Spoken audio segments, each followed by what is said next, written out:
How are we all doing tonight? Skywatchers? I say Skywatchers, signal hunters tonight, isn't it? The weather is sadly not playing a ball for us, so we can have a night of listening for potentially alien radio signals. Coming in from amongst the stars, we are listening tonight on the hydrogen line. Say that is the channel on the radio dial that scientists theorise that if ET's out there, this is where they'd put the signal. Hello, is anybody else out there? It's where the WOW signal was heard, and many, many more since then. So buckle up, settle in, and as the Earth rotates, our dish will sweep across the night sky. They're passing over various stars and their planets, and hopefully we're going to get that nice signal on the screen. Who have we got in there? Spare Rib is in, Trevor is in as well there, Jenny too. Who we got there? Marcus, Loch Lomond is in as well. Grandmaster, good to see you guys in there, and Dan, Janie is in there over on the TikTok too. How are we all doing today? I'm a bit befuddled myself. An hour before we come on stream, half my tooth fell out, so I've now got to deal with that. Distract me, guys. Luckily, it's not too painful at the minute, so hey ho. It's not affecting my trademark smile. We'll see about that one. Raf, how are you doing tonight? So yeah, listening out for potentially alien radio signals coming in from deep space. You've seen Film Contact, the recent TV series on Apple TV, Pluribus there, The Arrival with Charlie Sheen, Cosmos is another one, I think it's on Amazon Prime there, listening out for messages from space there that could potentially be alien in nature. So yeah, we are looking on a frequency called the hydrogen line, and it is called that because it is the channel on the dial, the frequency that hydrogen naturally emits a radio signal as it decays across the universe. And it's the most abundant element in our galaxy, so therefore it gives radio scientists there a good baseline for the for listening at what might be going on amongst the stars. There'll always be eyes and ears on this frequency out of all the different channels on the dial, so that is why they think this one might be more active there. Janie coming in with the gifts, thank you for that one. And tough and ruthless, or rough and toothless. Well, I think we know sadly the answer there, Grandmaster. They're definitely even less teeth on the minimum that are coming through. But yeah, so on the top of the screen, where's my cursor? Still getting used to this. So this top section here, this is the live signals coming in across all those different frequencies. If you imagine your old-fashioned radio dial where you'd turn the knob and the line would go across, we'd select which station you want to listen to. Same as that, basically. But we're right down the low end there, well off the dial for your FM, AM radio stations. And we are interested in this central line here, or down here, it's this one here. That is the hydrogen line, so we'd expect to see a signal around that sort of line, like that. Oh, it's a little bit laggy at the top. But yeah, that is what we want to see. Now, the live signals coming in, all these dynamic spikes, is a lot faster than that, but the system basically is only showing you a few frames today. I think it's probably a little bit warm. Yeah, it's a bit warm, that's probably why it's doing that. This middle section is the same data, but displayed as averages, so we can see patterns and trends. So you see these little square lines, these squarey boxy ones, these are the spikes that we're seeing. It displays it differently so you can kind of see it clearer, whereas the natural sweeping undulations there are the sort of the organic signals there, the cosmic microwave background they call it, which is, they say, this sound, the sounds of the early universe from just after the Big Bang. So, which is pretty cool that we can hear that one. So these little spikes here, they're very, very thin and very short. So again, it's probably going to be electronic interference that is connected with our equipment and stuff like that. But nice clear spikes. So if you are over on the tubes, you'll see to this left, you'll see these signals here. So this red line, that is the audio coming through, the sound that you're hearing. And we want it to look like this. And we'd imagine it to look very similar actually on the charts, the meters themselves. What stars have we got in range at the minute? I can't quite see those big ones there, or the labels, but yeah, maybe you can spot it, because I think we are in Sagittarius, aren't we? So we are, yeah, in the looking towards right now the Sagittarius constellation, and so we're on the frequency 1.420 blah blah blah, the hydrogen line where the WOW signal's heard. This is the same patch of sky, so you know we're looking out essentially for a repeat of the WOW signal again. SK is in. How are you there? Hey up! Glad it's Friday tomorrow. It feels like a long week there. I'm glad as well. How are you doing? Have you managed to rest up at all? And Ed, there, how are you doing tonight? And why do you presume aliens would use radio there, as technology may have branched off onto something completely different? 100%. It's a very, very, very good point. So we're listening out for a very particular type of signal. So the idea is that aliens talking to themselves, other civilizations having that two-way conversation, might not even be radio, might be light, lasers, might be some sort of weird quantum property that we've not managed to develop ourselves, might be something like telepathic behavior, I don't know. It could be absolutely anything. If they're more advanced than us, they may have options for that, and probably better mediums to do that with. But we think that radio, and particularly this frequency, this channel on the dial, is going to be the most likely one for a very good reason, which is if you're sending out a signal into space saying, hello, is anybody else out there? You want it to be potentially heard by as many people as possible. So the idea there is you need it to be as accessible, and radio is quite an early technology in the tech tree, so most people are going to have access to that. And so the nature of this frequency being the hydrogen line, it's so useful for radio astronomy there, for learning about the universe, that we think ET, aliens, they would know this, they would do the same. So they'll always have eyes and ears monitoring this for those purposes, to understand the universe, what's going on actively in the universe, that there'll always be somebody monitoring this frequency. So again, if you want your best odds of being heard, we think, which could be a flawed position with our human minds, that this is going to be the most likely place for it. But they do hear a very, very anomalous signals coming in on this frequency. The WOW signal is one of the most known ones, but there's been many, many, many more since then. The difficulty and the issue we have for not being able to push them over the line as like 100% confirmed to be alien signals is because we need a second real-time detection of that signal, and it's not like in the movies where they're all sitting around like we're doing tonight, listening out live to things. When in the film they get the signal in, they ring up their friend and they go, hey, can you point your dish at Zeta Reticuli, are you getting this signal too?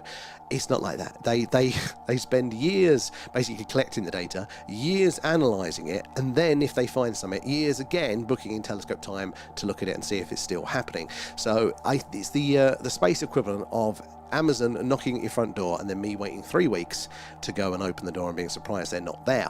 So you need a second dish on, far enough away to point to that, so you know that, or you can be reasonably confident that the signal is coming from the source that you think it is. It's not a flaw with your dish, it's not a passing satellite or something like that. So we get a lot of these signals that are detected by one dish, and you go, oh, looks exactly like a technological signal, doesn't look to be coming from Earth. But they can't say anymore without somebody pointing their dish there the other way. But because of that lag, the time before they realise they've got a signal, then do all their, academic masturbation around it all there, put their papers down there to and fro, book in the telescope time, then review that data, it can be 20 plus years. And a recent paper came out basically saying, look, most likely a civilization is going to be sending these messages for longer and with as much energy as possible, because they're very, very resource intensive. They're not likely to have the transmitter on all the time. We definitely didn't as a species. We did it once. They think that basically, a civilization is going to do it at their last window of opportunity. Maybe their sun is going to engulf their planet, maybe not so much a hello message but more a goodbye, at which point there definitely is a time before you can point that dish and get a second detection there. Where are we? And Trukel, how are you doing there? And did you find out what Starshield actually is? So I've heard various rumours. I don't know if I know exactly, but I've heard some very interesting rumours about Starshield, and I wouldn't put any of them past it there. Oi, how are you doing? My opinion, Dordor as well, thank you for the gifts there. Janie and my opinion coming in with the shares. Good to have you guys in tonight. And where are we? Down here, SK, how are we there? Stu as well. And a very special acknowledgement tonight there to, is it Mika Eric Thanes, a 47th birthday, the first astronaut to find 0G. Really, for only 47? I'm sure there's got to be a lot that must have achieved that well long before that. I couldn't have held it. How are we doing, Kate? Good to see you in there. Jolly, good to see you too. Lee, we're all good. I lost half a tooth. Not happy. It's always one thing I'm complaining about. If I start to whistle as I'm talking, there is actually, as I'm saying things, I've got to get used to the new airflow in my mouth. It's tripping me up a little bit there. Currently stripping and salvaging parts to make a basic foxhole radio there. I burned myself twice already. Oh, pancake. Now that sounds quite an interesting little project. I've never had the patience or the dexterity for like electronics, sadly, like that. Imagine if I could. God, the things we could build. And what are the chances that ETs are using conceptual theories to enter Earth's realm? Well, I think quite reasonable. In the vastness of the universe, it's going to be an all or nothing, I think. I really do. It's either we are so off the mark, we are so unique, and everything is so subjective to us, what we're going to observe is going to be too strange, all of that jazz, or it's going to be there's so many people out there, there's enough like us, enough that we can perceive and are probably doing what we would expect. There, Vicky's in. How are you there? And X coming in with the gifts. How are you tonight, sir? And Rodney, good to see you in. Yeah, we're doing a live signal hunt tonight, so a lot of you guys wouldn't have seen us do this many times. Sadly, the skies are not playing ball. The clouds have rolled in, as happens here in the UK. So this is our B-side. Which is so we can still get together and be hunting as well for evidence of the phenomena. We're listening out for alien or radio signals coming in from a deep space. The clouds don't really get in the way of this, so it doesn't matter that we're based in the heart of crop circle country tonight, because we're looking to deep space, listening on a frequency called the hydrogen line, and that is the channel on the dial that scientists theorise that if ET's out there, this is where they put the message where the WOW signal was heard. And right now our dish is pointed to the same constellation where the WOW signal came from. So same frequency, same constellation. Are we listening out for a repeat there? And Johnny, seen the UFOs tonight? Not tonight. The clouds too much there. How are you doing, Johnny? Grandmaster, I wish. I do not have the money for that these days. And watching from Dundee, Andy's good to have you in. How are your skies tonight? There. Andy as well coming in there. Cowley, good to see you in. And all good. I'm glad to hear it there. SK Astra is in too. Did you get to the dentist? I did not. I was putting it off once more until I felt less snivelly, and then my tooth decided that it had had enough and forced me to book in. I think I have to try for tomorrow. As I tell you what, the new F-47 looks like a spaceship. You know what? I haven't seen pictures, but I have heard that there is some, and you don't know if there's any truth in this at all, but I have heard that there is, some part of that reverse engineered technology may have been weaved into it there. Lethal as well, coming in with the gifts. Thank you there, Lethal. How are we doing tonight? Boo. Boo, what boo, X? And do they have their radio hooked to an exercise bike there? As long as they pedal, they have signal. Well, so this is the thing. It's the energy involved over these vast distances. So we often see, don't we, in a trope of Hollywood, that our television signals, Hitler's speech at the 1936 Olympics is going to reach an alien species, and they're going to look at that and go, oh, don't think of these Earthlings. Technically true. Radio waves will just keep on going, but they get fainter and fainter and fainter and harder to detect, well below the background noise of the universe. So if you imagine a conversation in a loud room there, maybe you're at a wedding reception, that's where my brain went. There, the music's blaring there, you've got to talk to your friend, haven't you? And maybe if it's not too loud, you can have that conversational level, you can have a bit of a chat, they're going to hear it, but the further away that they get, it's going to get drowned out and go behind the background music. And you could talk louder, your voice is going to go further. But what if the music blares up every now and again? Equivalent in space would be like a supernova, something goes off. So it's kind of that sort of way. It takes a hell of a lot of energy to get a signal out to deep space. So this is why we are unlikely ourselves here. But the same is true for even those massive dishes being able to pick up their television or radio. Even very, very, very close by, it'd be difficult. Not impossible. Again, the closer they are, the higher the chance they have. Just because it's so faint over these vast distances, requires a lot of energy. And energy, well, that can be used for a hell of a lot of different things, can't it there? Whether it's putting into the sciences, to research, to food, all of that sort of stuff there. So an alien species has probably got other priorities, the same as us as humans. We sent a signal once out in the early 1970s saying, hey, we're humans, we're on the third, planet from our star. We're carbon-based life forms. And we went, poof, just one very quick message out there, not really anywhere in general, out there in space. And that was it, which is kind of what we see a lot going on around there. But, why, if we're not going to do it, why would the aliens do it for any longer? But it's expensive, essentially. So when are they going to be most likely motivated to do that one? Adam coming in with the gifts and the shares. Appreciate that, guys. All the gifts, the subs, the members, the merch. Let's Signal Hunter tonight. Big dish on there. It all goes back into the stream, help us improve what we do. All good fun until you smell yourself burning. It depends how long until you realise what that burning smell was. What's the reaction speeds like there? Briggsy, how are you doing too? Good to see you in. And Buffy there, did your tooth crack? I had one crack a few years ago, and I made them put me to sleep to remove it. Luckily, I think my teeth are so crap that the shear line is quite, just goes like the visible half, so it's not, as far as I know, into the actual tooth, it's like the root, just half of that side to come off, the outward side, so I've actually got a bit there. So my teeth are just crap. Bad circulation, which I didn't know, relates to teeth. It's a very recent thing for me, wondering why my teeth are so bad. I do all the things, I brush all of them all, don't have too much sugar compared to other people, but my teeth are horrendously bad for this sort of thing there. But I'm a nightmare at the bloody dentist, absolute nightmare. Even the thought of booking it is stressing me out, more than the idea of the operation. It goes, actually having to book it, then it's the cost, than it's the actual procedure, and I'm pretty scared of the procedure still. And Rio, how are ya? Good to see you in there. Oh, I'm tired, my leg is swollen, so considering self-removal. It gets like that with the teeth, you know, like you do start to weigh up and go, where are my pliers? I'm just going to have a tug. Does it come out easy? So I can feel it there. Why is it swollen? And it rained so much today that it leaked through the... Oh, no. Oh, especially after the heat like that as well, building moving and stuff. Oh, God, yeah, that is a frustrating one there. All good, lethal, all good, other than the tooth there. And searching the CMB for intelligent life there. What if a life has always been close?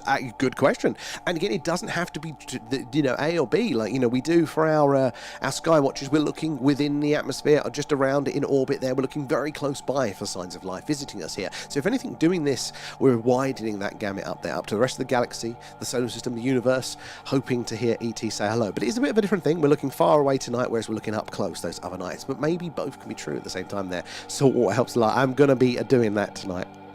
And if the dentist finds an alien tracker in your tooth there, let us know. Maybe that's why they're all so bad, because the aliens have had a go at them.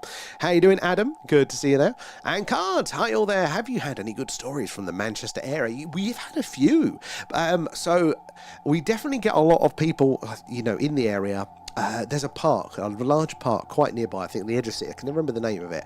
But a few people keep telling us about, you know, just up there, even during the day, seeing sightings kind of over the city. Not so much observed from well within it. It's normally when there's a vantage point. But yeah, there are, you know, the stories, plenty of stories of things in the skies over Manchester there. Liberty, how are you doing tonight there? And Skeptic, it's like searching for an atom in a haystack there, with all the radio frequencies and possible awareness of a technological civilization.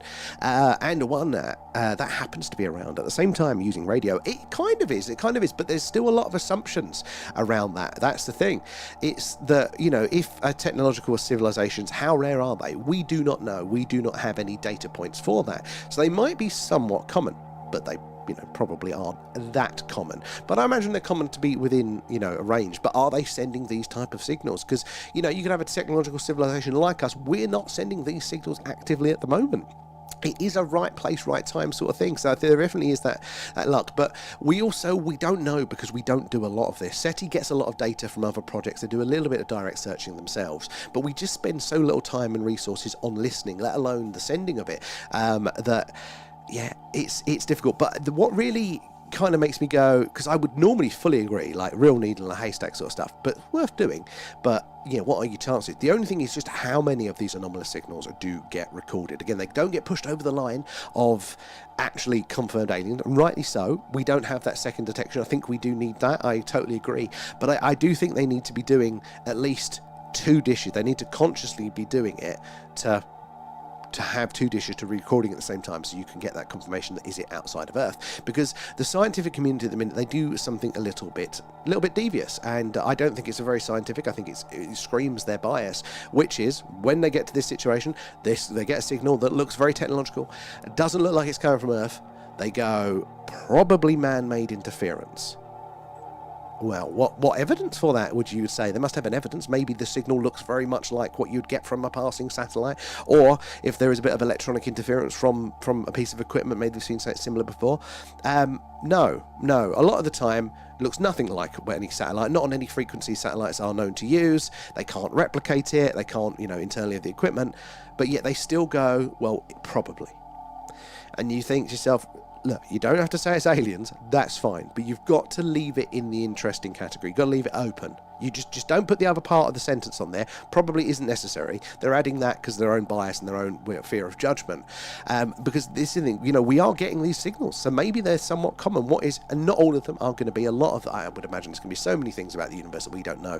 You know, the universe screams in radio, so we do have to, you know, consider, you know, organic radio signals. There you go, that's the word that I'm going for there, because that is the language of the universe. You know, stars, planets, everything, you know, screams in radio, so you have to filter those things out. But there normally is a very clear distinction, you know, in the style of signals, so they do pass them through that. But yeah, there's a lot of other things that we don't know about the universe that can organically produce signals that look technological our way. So, you know, something there, but there's still loads. We are not short for these anomalous signals at all there. So that's what makes me think maybe it's not as, you know, low odds as everybody thinks are there. I think, again, it's the problem that we're just not looking, and we go, oh, I'm not finding anything because we ain't looking there. Adam, how are you there?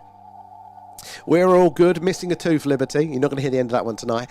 And Moog, how are we there? The aliens are here there. We are all doomed. Well, it's a possibility. Both of those packs are definitely possibilities with it there. Oh, and ESA there. Try 27385. So our rig, our dish is all tuned in really to optimize for this sort of band, this range around it. I don't think we've actually got that far of a range, sadly. The reason we check said 1.420, the hydrogen line, is because A, that's where scientists think we are most likely to hear the message, where a lot of them have been heard. But another very good reason, which is that this frequency is actually reserved for listening only. The rest of the channels on the dial are all used. You know, it's contested. Lots of people are fighting over that space. You know, not too many people can build equipment on it because otherwise it all interferes with everything else. It's very, very heavily regulated. That's why you can't just start your own radio station locally because, you know, they fight for the ability to use that frequency legally. But this is reserved for listening only because it's so useful for radio scientists there to learn about the universe. It's one of the rare places on the dial that it is, you know, nobody's allowed to make equipment that broadcasts on this, which really helps us because any signals that we do get in, if they pass the other test, there we go, very unlikely to be man-made. You know, it gives us that little filter out there. 1.6 is used related to the phenomena as well. A lot of people do say, Digital Delboy, welcome aboard. Where are you joining us from tonight? But they do say 1.6 got a really good correlation with the phenomena. The problem with that is it's used also for ground to satellite communication. So if we did get a nice hit on 1.6 without a visual confirmation of, you know, something that looks anomalous as well, we just wouldn't know if it's Earth-based. So it's a similar thing. We look at the other frequencies, other technology we can't rule it off, so it becomes a little bit harder there. The rulers are messing it all up there. Royalty can't be human. I think we don't like to accept the ranges, do we, of humanity and our failures and ability to screw things up as humans. It's easier to think of them all necessarily as aliens or some sort of monsters like that, but really, yeah, we are capable of some things. I think there's a possibility there, and Kate, we knew that ages ago there. Alan and his cousins have infested. Yep, they're everywhere. They're in the wood. I can hear them in the walls, scratching there. AM theory is based on Kepler's laws of orbital motions. Who knew?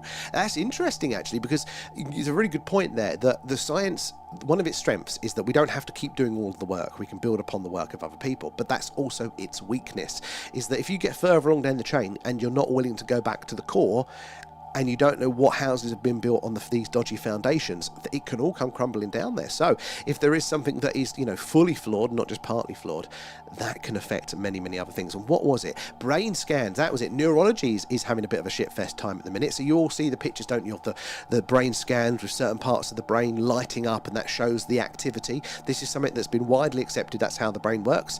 You know, more blood is going to that part of the brain, therefore that part of the brain is using more, you know, more oxygen, therefore it needs more blood flow, so it must mean that part of the brain is active. You know, so think of all the scans that people get medically as well. This person is they're mentally inactive there's nothing lighting up, so they're brain dead. Right, we'll turn the machine off. That's one. All of the psi experiments that people do, you know, going, right, we're going to scan your brain as you're telling us you're telepathic. Well, nothing's lighting up in that area, so it can't be true.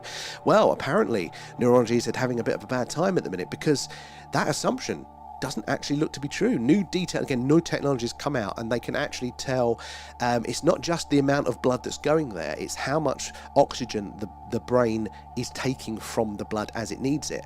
So that's a whole game changer there. Those brain dead people to a degree may have still been consuming oxygen there, but you are measuring only one part of the equation, so it wasn't giving a full picture.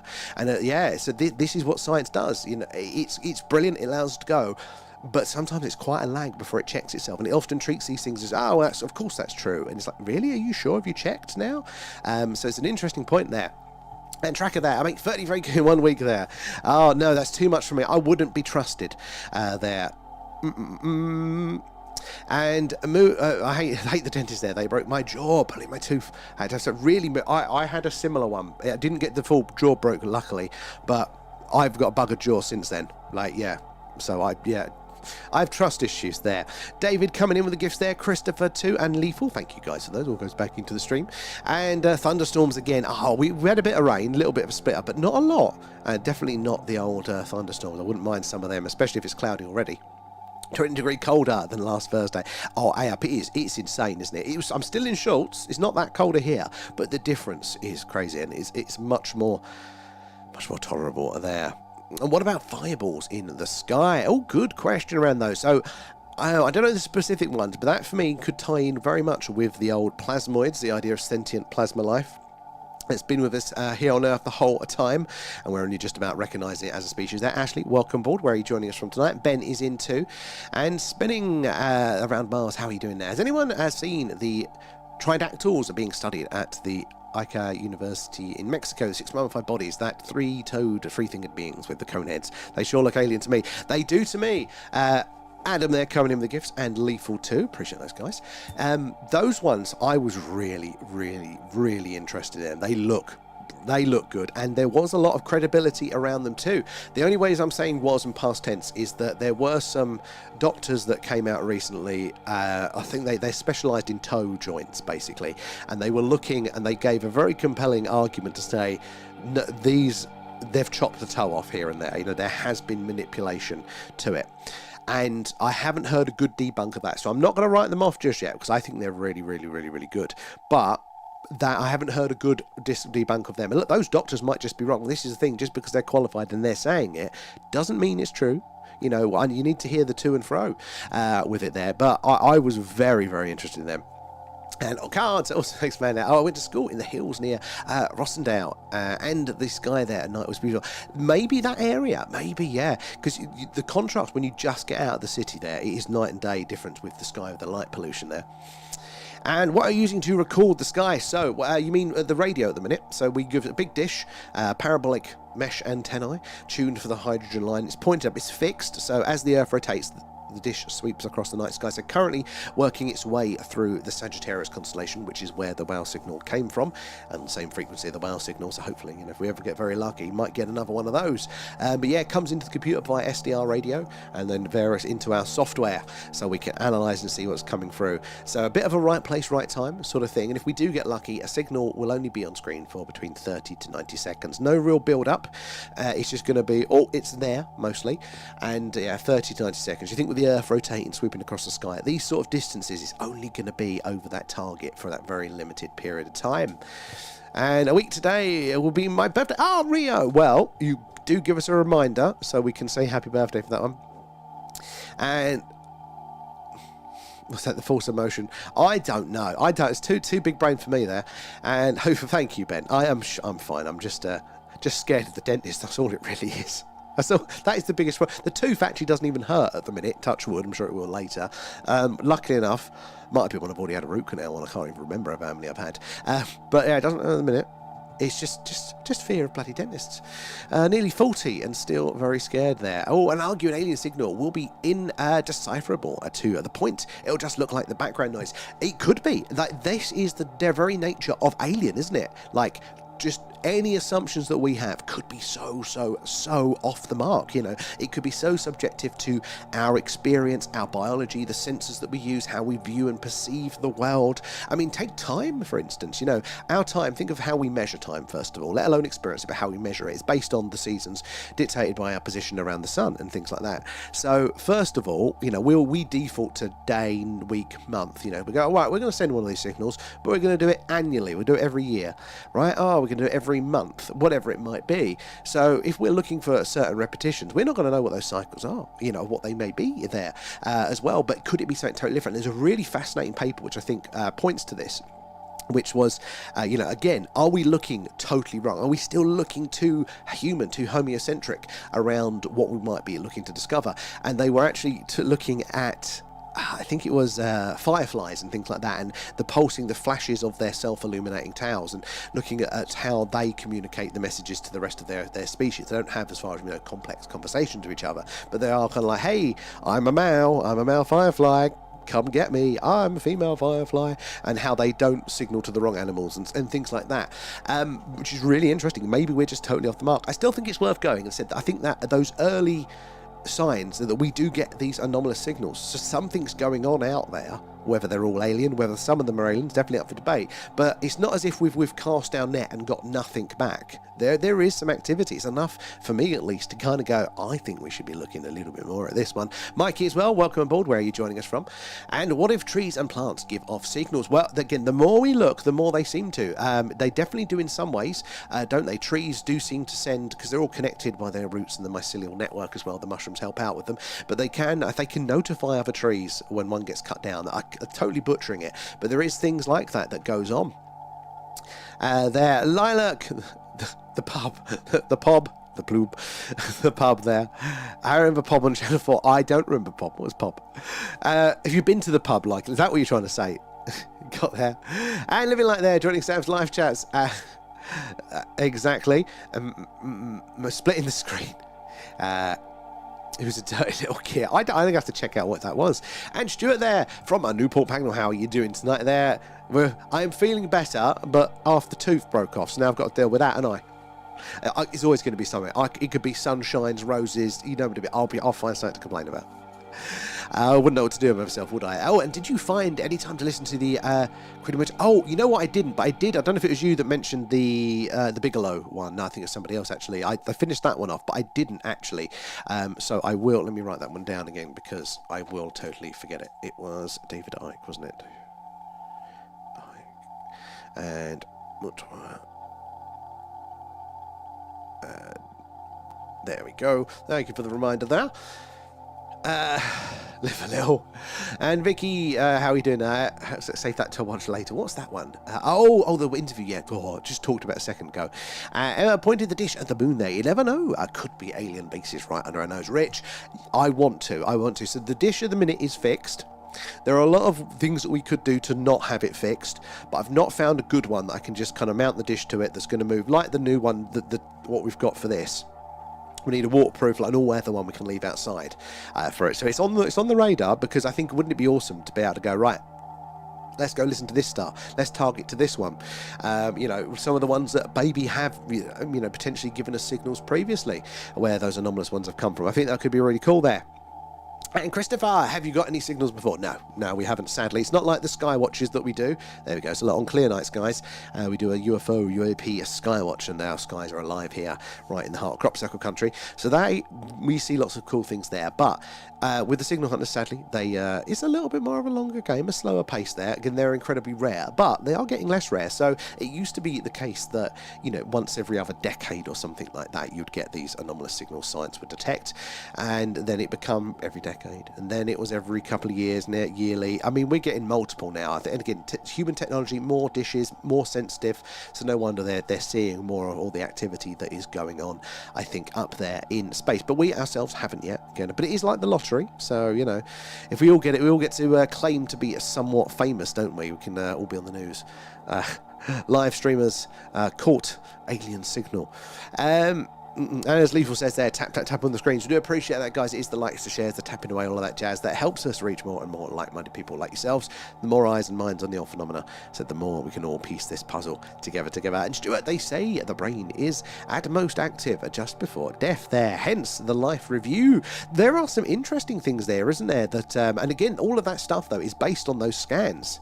So it might be that I imagine it wouldn't be fully writing it off. There's going to be some correlations in there, more blood flow, more oxygen. But what if it's not fully true? What if it's not? What if it's only 30% is a part of the puzzle with that? Signals from a football stadium, so not on this frequency. No, so we're listening on the frequency called the hydrogen line, so it's right the way down the low end, way off of like your normal radio stuff, but really far down. It's reserved for listening only. No equipment is allowed to be built, like your mobile phone or your Wi-Fi. None of that stuff is allowed to be built to make a signal that transmits on this frequency. Doesn't mean that some people couldn't be cheeky and change their transmitters down to it there, so you can't fully write it off. But again, it is illegal. Nobody's allowed to message here because it's so good for radio astronomy, for listening into the universe and what is going on. So that does help us. It does eliminate one part of it, mostly for us there. So you're a writer. It's what I do and imagining it. I wonder if cosmic light will work to reach further into space, or never. Possibly this is as far back as we think we can see, isn't it? Towards the dawn of the universe, if they are right about the Big Bang. I think this is it. 380,000 or 380 million years ago. That sound was created. They think. Either way, it is a blink in the eye of the time of the universe starting there. So it's cool that we can still hear it. But maybe there are other mediums. We are in very early on to our technological journey, aren't we, into the phenomena.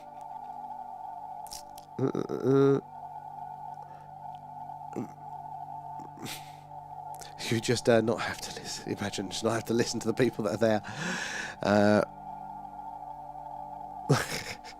It's classy, smart. Okay, it's classy.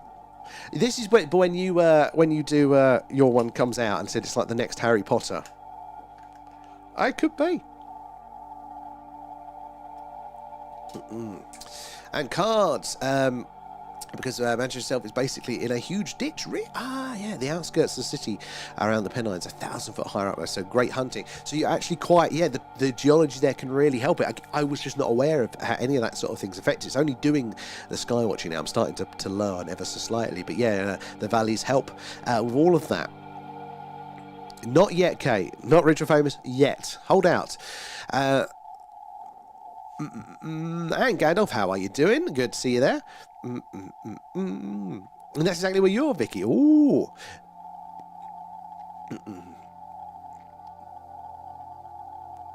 Where are we? Down here.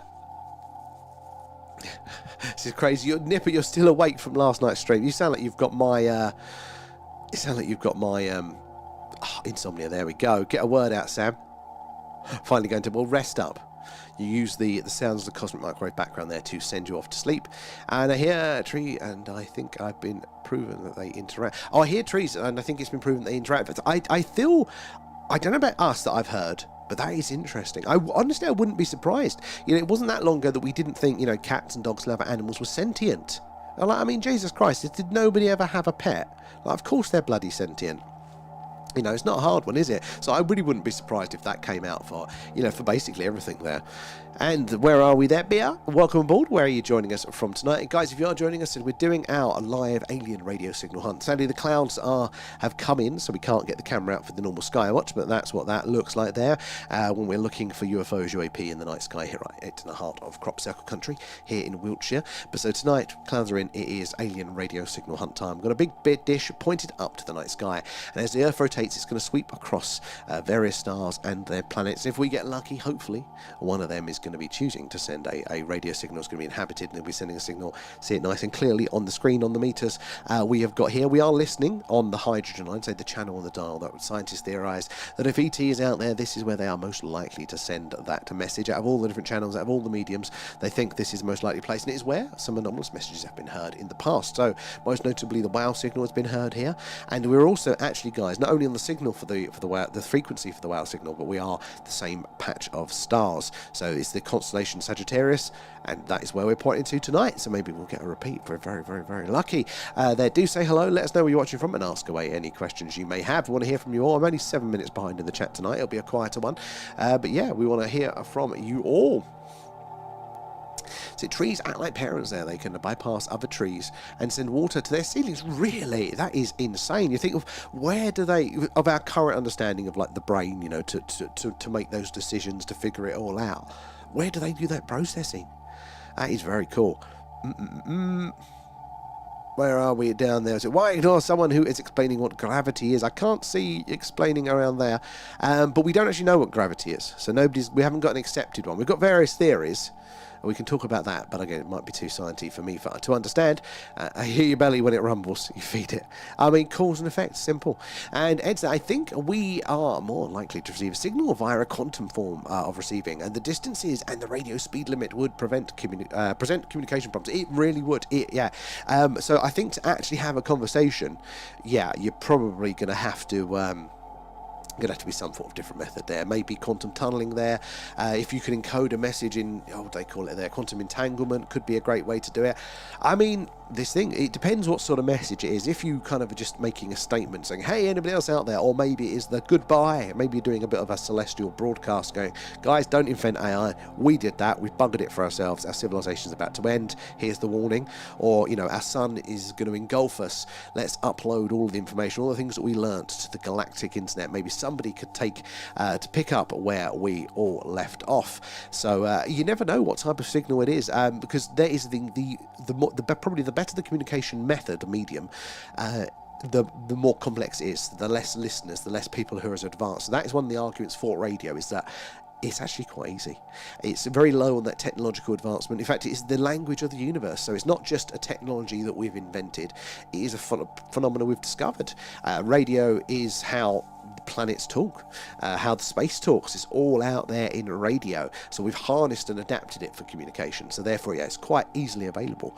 So you probably have more in a quantity sense available to that. But you wouldn't be able to have a two-way conversation, not with radio. Again, speed of light is actually quite slow over these distances. So our closest stellar neighbour, Proxima Centauri there, 4.2 light years away from us, I think. That's the closest neighbouring star with a system of planets around it. Now, if they were to be sending us signals, and they may well be, that's a separate story, but that's 4.2 of our years for that message to get from A to B. So a lot of energy to send it, but also that delay. So if we got a signal tomorrow and went, hey Earth, how's it hanging? Proxima Centauri here. What are you doing next week? Right? That was sent 4.2 years ago. And if we went, oh, hey Proxima, how are you getting on there? You know, your star looks like a spicy one. Is it a bit warm? That would take another 4.2 years. So hello communications, 8.4 years there. It's not an easy way of doing it. I'll catch you later, Lee. Thank you for popping by.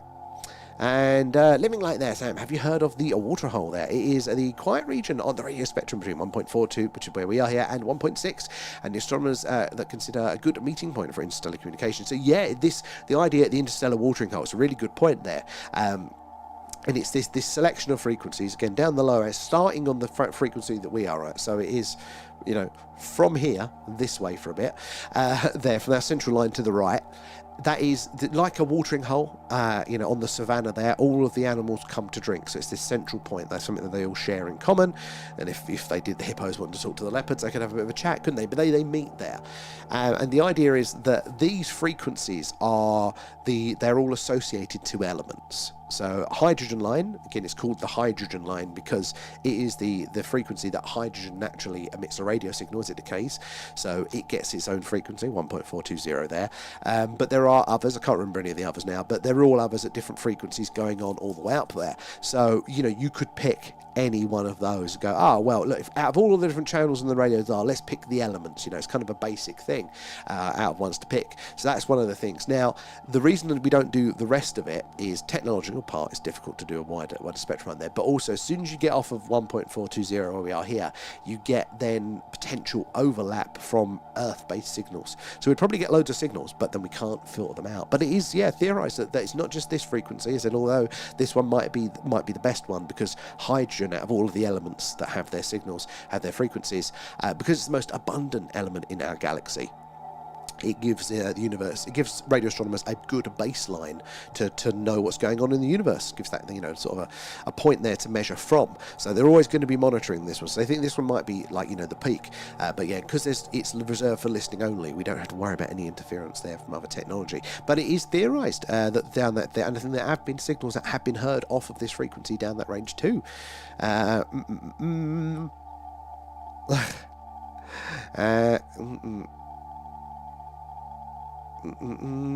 Where are we down here? Damn right, my alien smart is classy. Well, Alan will have to be the judge. But see, you don't care to know the truth. But Jolly, that's the truth by your definition. That's the problem with it. You haven't made the case that you should be trusted with it. Where are we? 50 Shades of Alan. Yep. Did you get the preprint then? How you doing, Trevor? Sorry. Blurry lines. What was that song?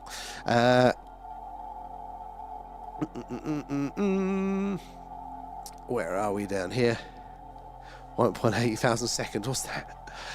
And gone. How are you doing? What is the red line? I mean, can't read it. It's a bit small where you are.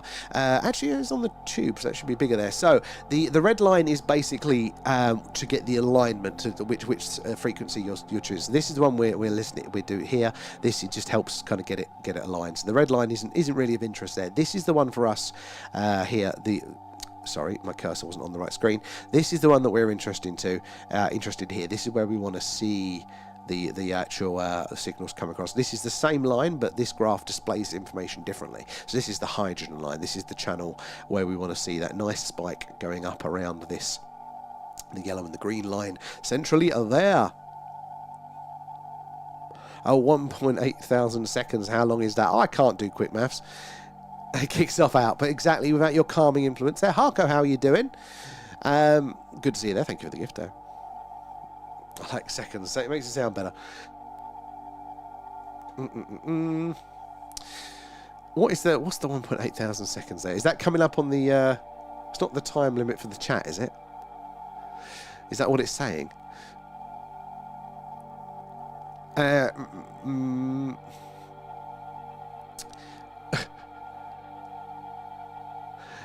we are. And Chris, how are you doing there? Locke as well, good. And I have a full-blown conversation with my dog. Definitely sent it exactly. Oh, because this was the pet stuff, wasn't it? But they legitimately they didn't. And look, I think there is an argument that we may be special in some ways, but I wouldn't mean special as in like totally exclusive. Maybe just an going off there. Oh, is that what it was for? Thank you. I thought it might have been our chat timer playing up. But yeah, we're humans, we're totally special, and therefore we don't have to respect or play well with anybody else. But really, maybe it's just, degrees of it. We've got more processing power in the brain, but probably not by as much as we think there. I think our experience is going to be very similar. But yeah, not long ago, that was argued there. Oh my God, Nipper, I'm meeting some of the cars from Red Dwarf. Now, that is cool. Who are you meeting? Evidence is that gravity is quantum, but how? This is it, isn't it?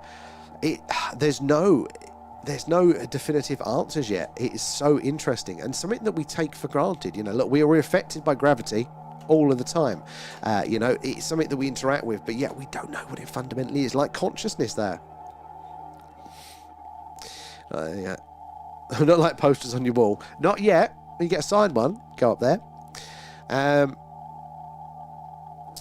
And what if whatever creator is just playing a bigger version of The Sims? I mean, simulation theory is quite compelling. It could be a possibility. We could be, somebody's lab experiment. Maybe they're modelling the universe, with us to see what happens ultimately in the end. They've hit the fast forward, see what happens. Quantum physics could be definitely the programming behind the machine. I don't know if I lean that way myself, but it could be an answer to a lot of things that we experience there. Red Dwarf is a Christmas series? I don't know. Raph, cook me a kipper. Smoke me a kipper. Each galaxy is like a different incarnation of the game. That is a legitimate theory. There. But, Rimmer! Not Ace Rimmer. That's a good guess. What is his name? Chris Barry? Is that his name? British humour at its best. Definitely the original series there. Oh, I'm surprised Rick Mel never made appearance. Oh, why is our internet is having a bit of a sulk at the minute. Looks like, sorry guys if this is affecting all of you. It's something has decided it wanted to do a massive update or something. Bear with us. It will sort itself out in a second, but that's frustrating. Oh well, we'll try our best to carry on. Yeah, Rip Rick. And Ed, I figured out a way of quantum entanglement communication, but it's so complicated. It involves a pre-set script before communication. It's right, thank you. It keeps flashing up on my end. So yeah, this is the thing, isn't it? They can't figure out how to encode a message in it at the minute. So at the second, it's not breaking the laws of the universe, is it? But could present an interesting way. Yeah, I mean, I don't know. I'd love to hear it. I don't know if I'd fully understand it, because, I can get a top level on a lot of things, but the detail is just my brain is not built for it there. But if you can find a simplified version, I'd like to... Would you imagine it's kind of like the old, the number pads they used to give spies? So obviously, if this, then the answer is in your code book sort of thing. Is it something like that? Don't make them like they did. Sadly not there. Quegan knocked out my favourite episode. What are the names of the Chin characters that they did that time? I heard of a new season again. Oh, I don't know. I caught a bit of one of the newer seasons, and I was like, I'm not going to spoil my childhood. And Gandalf there. Hey, another book I recommend you to get is The History of a Mystery by Steve Dewey and Kevin Goodman. 50 years and everything. I think that one's come up. I'm still meaning to order the one you mentioned before. What was it? It was... I know the one. I've got the image in my head. Not In Alien Heat. It was... Oh, I know. I've got it in my saved file, so I need to do that one. I wonder. Yeah, I think I saw Steve when he did the conference last year. I think interesting because I have got one of his books. What's the one I've got? Might have been In Alien Heat. I think Steve was a co-author on that one there. Rodney, how are you doing? The River World War. Yes. Oh God. The song's literally blurred lines. Oh, yeah, well, that'd be why. I can't... That's why my brain didn't remember it. They keep them working into their 90s. Yeah, well, they need a new conservatory or a new kitchen. That's why they've got to keep working. I'm here and I'm also not. No worries, Harko. I hope you're all well. Doctor Who. I think that's their run its time now. Well, yeah, definitely at the minute. You never know. Could get reborn again. Bankers Brain gone. Good questions. Good. I love it. So keep asking away there. Never get into Doctor Who there. Done that Next Generation and started on the spin-off. Ooh, so I was never a Doctor Who fan, and I'm not now. The only exception to that is the Matt Smith ones there. I thought that was brilliant. If it was just all like that, then I would be well on board there. Probably shit following the chat. I am! You try it. There's about 1,000 conversations going on. And Geo, gonna need you to explain. Measuring one particle yields a completely random result, and that cannot be controlled or predetermined. And how do you encode a specific memory systems? That's Geo, what I'd heard that the difficulties were around it, but you never know. I'll be curious. And I worked at Longleat for a couple of years there, decorating the place. They still got Doctor Who stuff locked away. Really, because they did have an exhibit there. It's just down the road for us. That is pretty cool. They've still got it there. Hey, Longleat is right on our doorstep, isn't it? Oh, Crichton. Oh, yeah, I wasn't even into the classic ones, just the Matt Smith one there.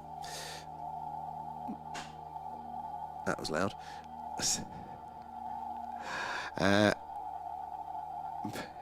What a guy.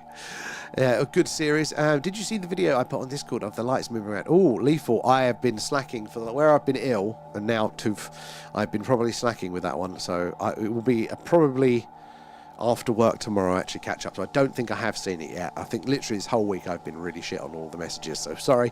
I will get to it, unless I've already seen it, messaged it, but I don't think I have. It's not ringing a bell.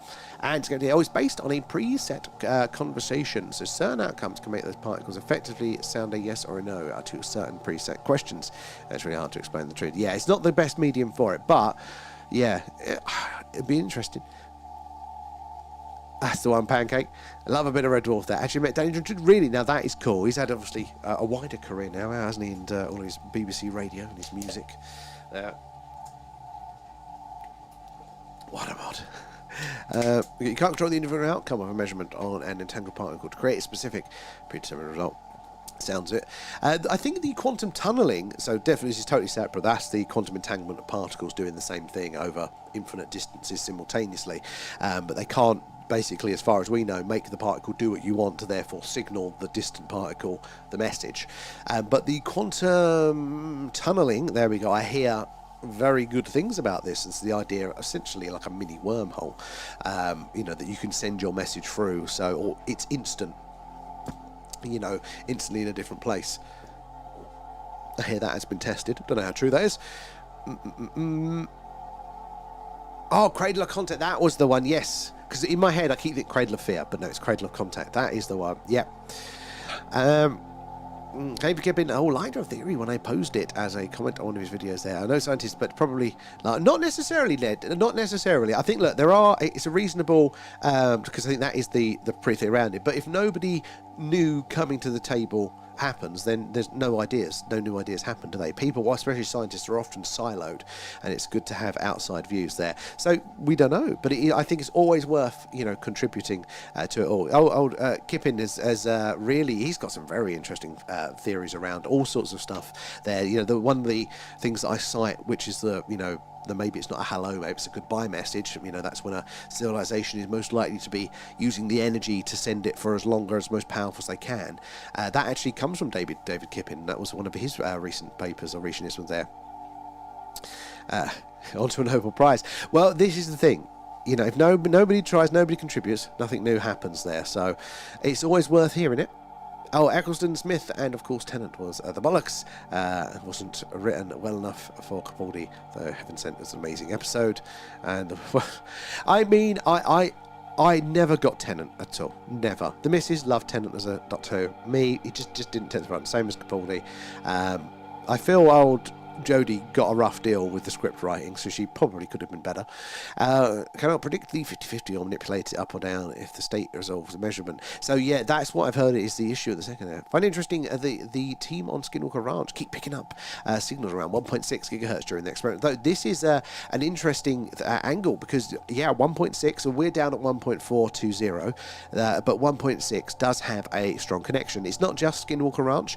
It is, I think, various people, the phenomena that have claimed to, been detecting signals and seen something at the same time do point to 1.6. Maybe that's what their craft use or emit. Living Light, thank you for feeding guys. Alan. There. So the only reason that we don't yet search 1.6 is because that is also used for human technology. So if we did get a nice clear spike, we would have no way of knowing if it is alien or if it is something Earth-based. So the same possibility happens at Skinwalker Ranch, but if you've got more control of your area, you can definitely minimise that one, that effect. So it might be something that we try and incorporate when we're also doing a Skywatch, and having the meter running down for that, because if we can tie that in with a strange sighting, then that becomes very, very, very interesting. Oh, I think, they definitely... They kept... to be honest, though, they recently screwed Doctor Who, but they screwed it for me, because I remember the relaunch of it. It might have been the first episode of the 10 relaunch. It was a long time ago. I watched it as a kid, and because you'd always hear the rumours, the Daleks can't go upstairs, and, the Daleks were these big, powerful enemy, and then the Cybermen were also the enemy. And this first episode comes in straight off the bat, and it wasn't just Daleks. It was Cybermen, and then they can also go up the stairs. I'm just like, you just leave it for one. You've done it now. You've just overloaded everything. That was too much. This is bad writing, so I never watched it back then. Dwarf is probably the best British sci-fi show. I think you could definitely argue that for sci-fi, though. A comedy. More fantasy. I don't know. It could be both, I suppose. Does lean fantasy, I'd imagine. Yeah, it's not really exploring a lot of that's a good argument. Black Mirror's quality there. I don't know where you put it, though. It's a bit of everything. Yeah, it's a thinky one. I mean, I do find, especially the newer seasons of Black Mirror, is a bit more, yes, I know, internet bad, social media bad. I like a bit, I don't know if they're scraping the barrel, but the early ones were really, really, really good.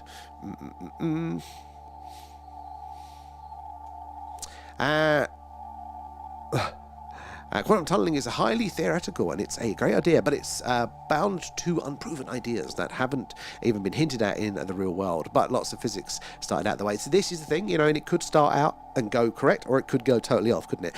I have heard I know there's a German scientist that claims to have done it. I don't know who it is.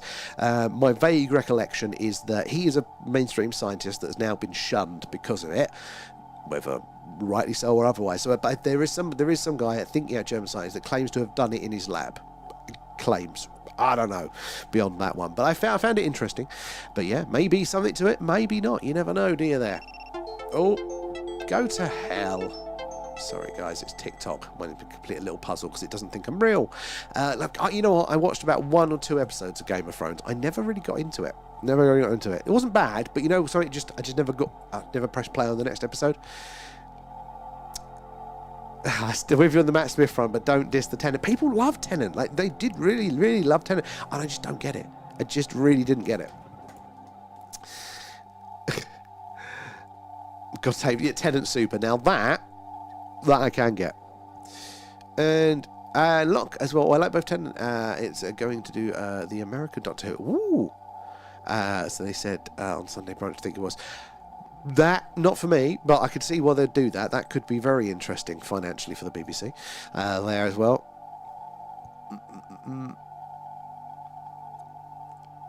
Not yet, Ed, but you never know. Tom Baker was the best Doctor Who. You know, I don't even really think I watched the classic ones. Maybe I'd enjoy those. So I'm here to confuse the confuser, Kate. Nothing will ever be Eccleston. So I did watch Eccleston when I was really up, but I don't remember it. Black Label was the worst beer for that. When I used to run an off license, I tried all of those ridiculously high-powered,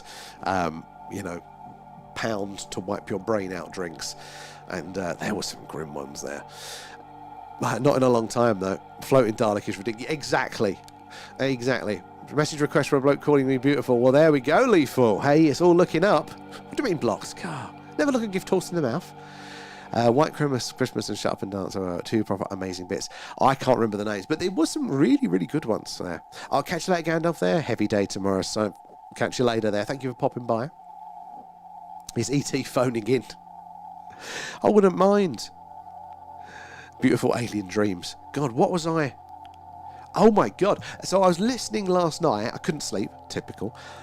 Went downstairs for a fag. Thought, right, I'll put on the rest of the old Bigelow podcast with George Knapp, the third one there. And they're talking about, the things that the aliens have done to the animals and stuff on Skinwalker Ranch. And I don't normally get spooked by it or anything like that. It's all just academic to me, normally. Unless I'm outside, on the hill doing this. But something about it kind of unsettled me. And just a bit of like, oh, that is a bit malevolent, really kind of like, and then when I just couldn't go to sleep. Like, it sat with me like a child watching a bad film. I'm like, what is this? I've heard these stories before. Something about it last night did definitely spooked me for that.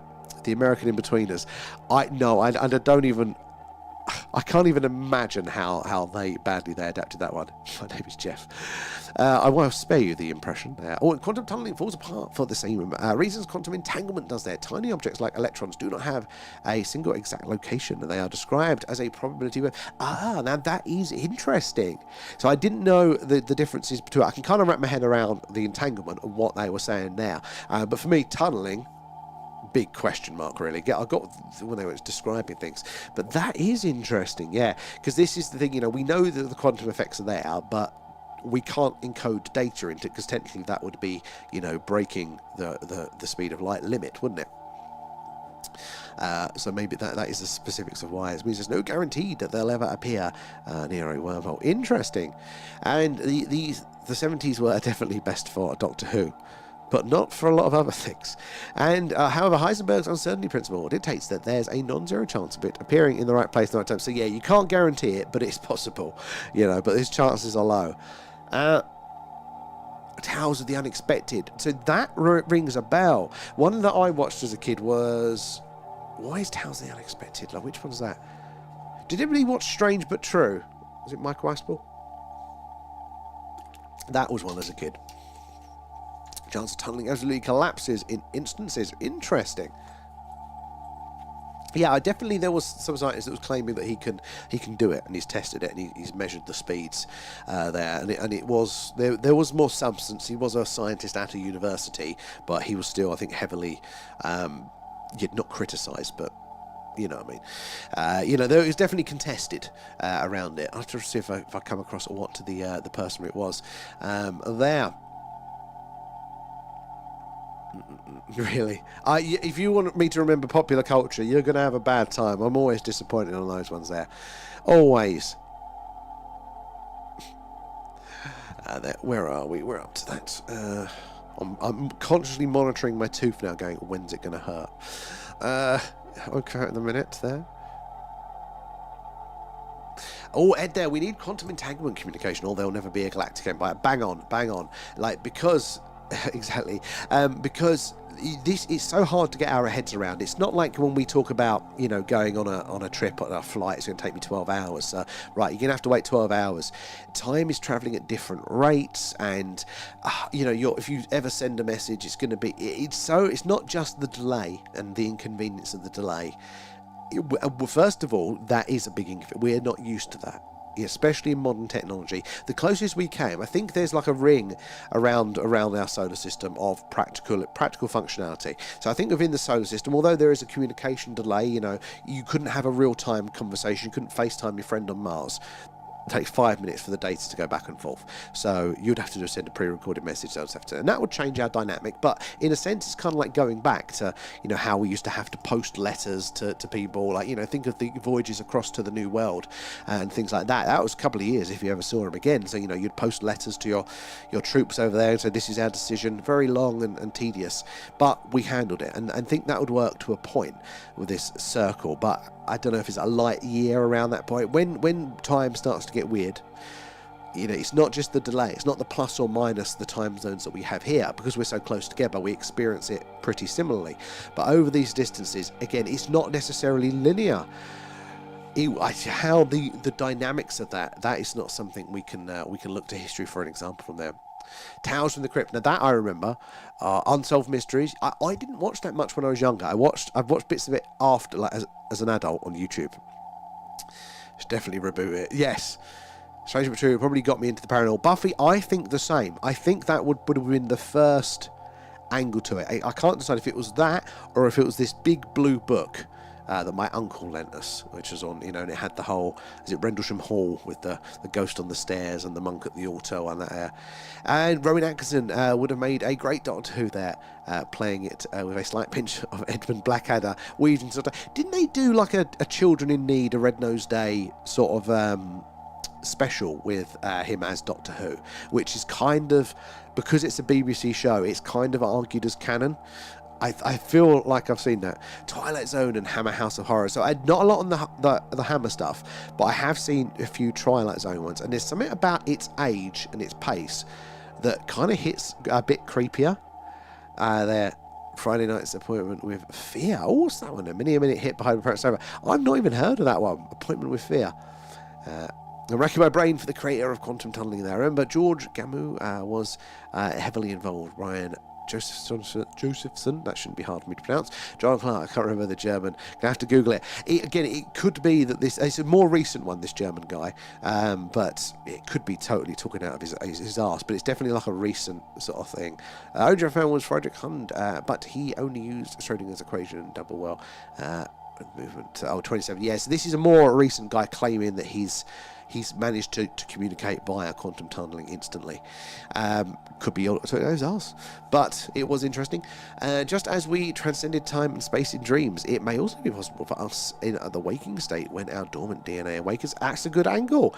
I think we do. We definitely transcend other dimensions, and I think this is where my interest in DMT starts to come in. Now, like, that's one of the things that's kind of pushed me as more from a localized hallucinogenic event there to possibly into something else with this. We're not maybe consciously confined to the same dimensions as we are physically, and that perception around that. Hello, darling. How am I supposed to get a towel? You're supposed to ask me time before the stream. You have to use a dirty towel. No, I don't. I only have one towel. Look at my tooth. The other one got a spider on it. Look, oh my god! I know. I whistle when I talk. It looks like it's made of wood. Yeah, that bit it bends. Yeah, I don't know why my tooth is bending. It's weird. I think that's a filling in it. Unless they've left a bit of something in there, which I wouldn't be surprised. No. Can't really. There's too much in the way. No. I know. It was alright when it was still really hot. Now. Yeah. Oh dear. It's just air dry. So yeah, it could be a possibility. There could be these latent properties, elsewhere within us. But yeah, we're not bound by necessarily the same dimensions. Remember a series called Monsters? That was good. Oh, don't know if that one's ringing a bell. Or possibly. Living Light says hello, Leon. There as well. Where are we over on the TikTok? That's having a bit of a time in the chat. Excuse me. Where are we down? Drewski, how are you doing tonight there? Have you got the sky view on the tubes? No. You must be watching a replay over on the tubes. Yeah, no, we're sadly too cloudy tonight for those ones there. You're on the wrong side, Drewski. Yeah, you're cheating somebody else there. Oh, tooth. I had it over the weekend, but it wasn't this tooth that was giving me the if. It was a back tooth. But a bloody half of it fell off today, so it forced me to go to the dentist. Excuse me, send your condolences cards. Guys, if you are joining us tonight, we are doing a live UFO UAP. No, we're not. That's the wrong script. I've done it so much, I forget what. We're doing a live alien radio signal hunt. We do our UFO sky watches when we can get the camera out, when the clouds aren't there and it's not raining. Looks like that, and we see all sorts of cool things in the night sky. But tonight, the clouds are in, so it's alien radio signal hunt time, where we are listening on what is called the hydrogen line, which is the channel on the radio dial where scientists theorise that if ET is out there, this is where they would put the message. Hello, is anybody else out there? It's where the wow signal was heard, and we're also pointing to the same patch of sky where the wow signal came from, so we could be listening out for a second one of those. But say hello, let us know who you're watching from tonight, and ask away any questions. And how I saw something that talked about Sasquatch is the trees manifesting their spirit in a form that allows them to move around. Hence, when people see portals opening up and Bigfoot walking out. So that is an I've not heard that angle. I've heard of Bigfoot being a bit interdimensional and stuff like that. But, you know, that I've not heard of that angle for it. Are you okay? I think Sophie just weed on her own nose. On her, how does she manage that? She was in the wheel, and you know it's a slant. So then she looked down and then ran away. Oh, animals. That is hilarious. I thought because it's Sophie's birthday, I've left him downstairs. Yeah, is that what? Oh, yeah, of course you fucking did, yeah. All right. So with the Bigfoot stuff, for me, I'm like warmer to just like a remnant divergent hominid species, or an unknown ape or something like that, because that's just easier. There's not as many steps. I'm not against the dimensional or the other stuff, but I haven't kind of looked into it yet to kind of see the arguments around it all. But one day we're gonna have to start dipping into this stuff there. Oh, I don't think other dimensions exist because they are undetectable there and can't be perceived or described. So this is an interesting angle with the other dimensions. Like, you could be right. You could be. The truth is, at the minute, science doesn't know. Depending what branch of science will depend how many other dimensions they think exist. So string theory is anywhere from 11 to 20 something dimensions. Remembering, guys, that we experience 3 spatial dimensions, which is forwards and backwards, left and right, up and down, and then forward in time, the one temporal one.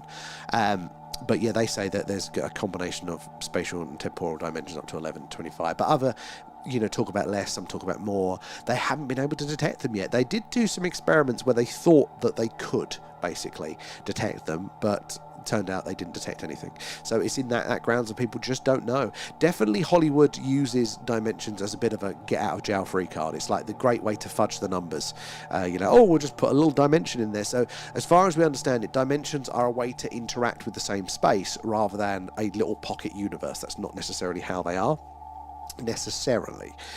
It's like you said, we've got left and right, up and down.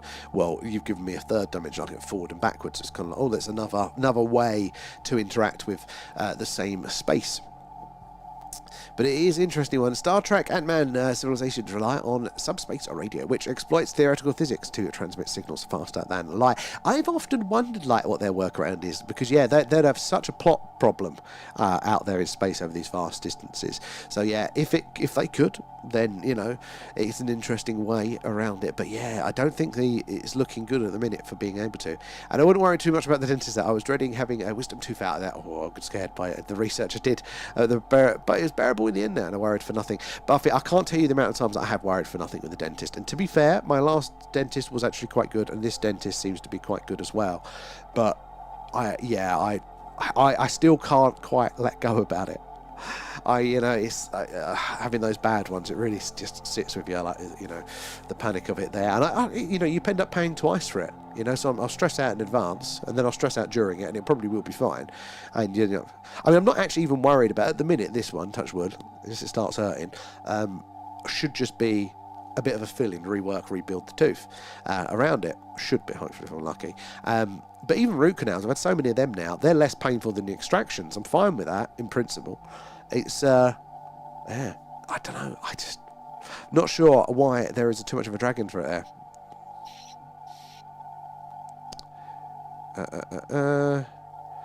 And Drewski there, too fake is the word. Oh, it really, really is. Cheesy Doritos with onion and garlic dip there. Oh, very nice, very nice. And Ed, we need a Bigfoot bones, or it's just a big con by the grifters. So, I mean, this is the thing. We have to be careful on both sides of this, don't we? So, one end of the scale is all grifting. Other end of the scale, it's... there's what would be the other end of the scale? Then it's all true. There we go. There's the opposite. So, and likelihood, possibly somewhere in between. And, it will be either a yes or a no.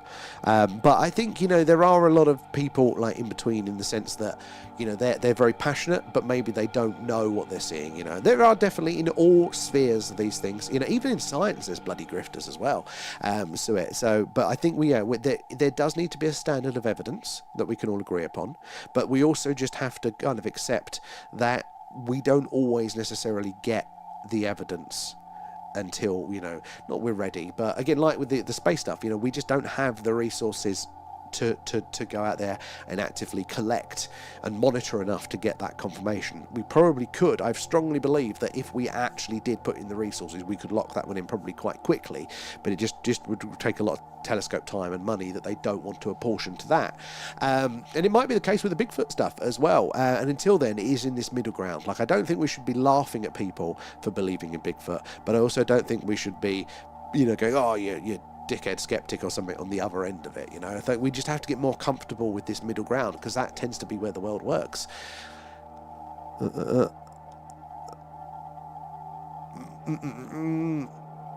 Everybody's dead, Dave. Classic. Hollywood, is dimension crazy. It is. They like to simplify things and use them as great plot devices and stuff like that.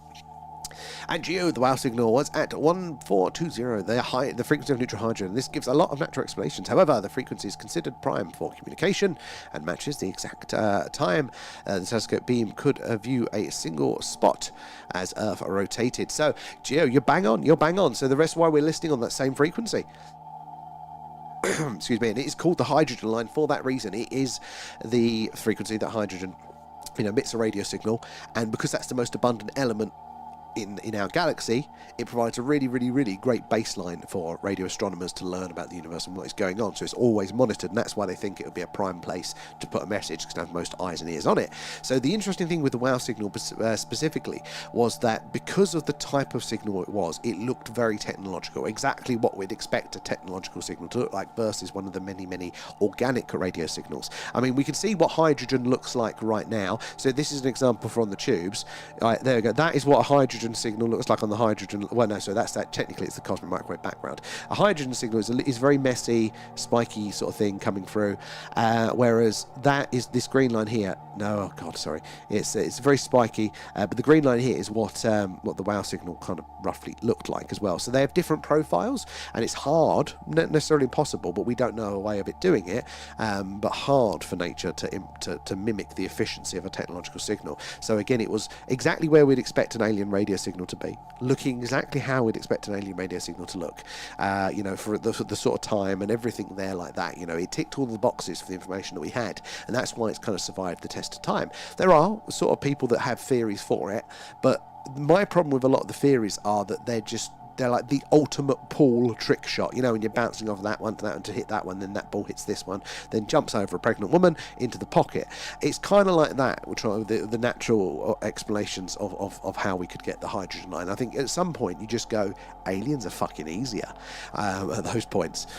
I heard a guy say he contacts other dimensions because of entities. It was very like the Borg from Star Trek. Resistance is futile. Maybe these other dimensions.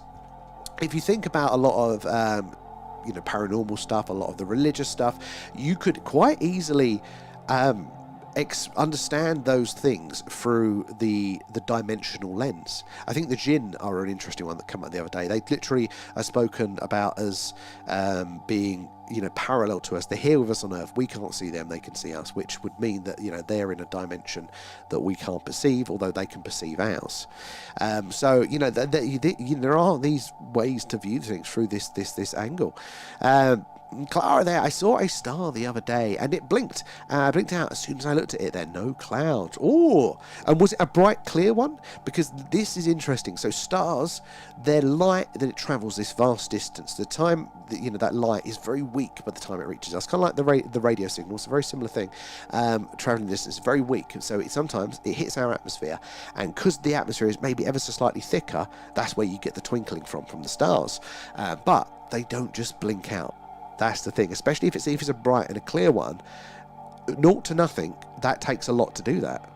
That is really interesting there. And have you thought any more about the quantum physics being conscious? They change when we are observed. So, I don't know even where to start. Like, it's on my mind, but I haven't. Yeah, I need to, at some point, something will come up and it'll be like a missing piece, because it is interesting. Either for me, the going back to the quantum world, and the fact that it changes. It seems to be as if we're looking at potential rather than reality there, because seeing is all possibilities rather than a defined one until it's observed. So it's either potential or it's reacting, and it is conscious and it is choosing. If it's just people seeing bears standing up, it's either quickly seeing them or they're pissed up. I mean, there is some interesting stories. I think it's like the ghost stuff, isn't it? It's there are probably a lot of people that see shadows and go, I saw a ghost. And over time, that ghost becomes a headless horseman or something like that. There's definitely people that are going to be conflating the two. There, probably the same with the Bigfoot stuff, but in the same I'd argue with the ghosts as well. Some of these people come out of really literal stories, literal accounts. I just don't. If they are literally true, what they're describing, it's hard to explain it away as a misunderstanding. Hello, darling. What's the Star Trek podcast you produce? Darmok and Jalad at podcast. Are you actually going to listen to one of my podcasts? Typical.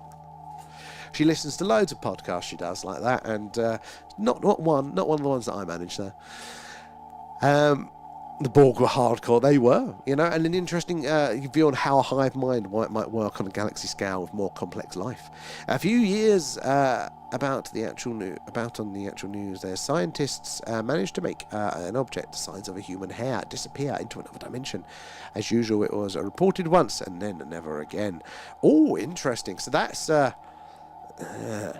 god, it bends the mind. You wouldn't be surprised with it, but it's dimension. I always do an awful job of describing it. Hello.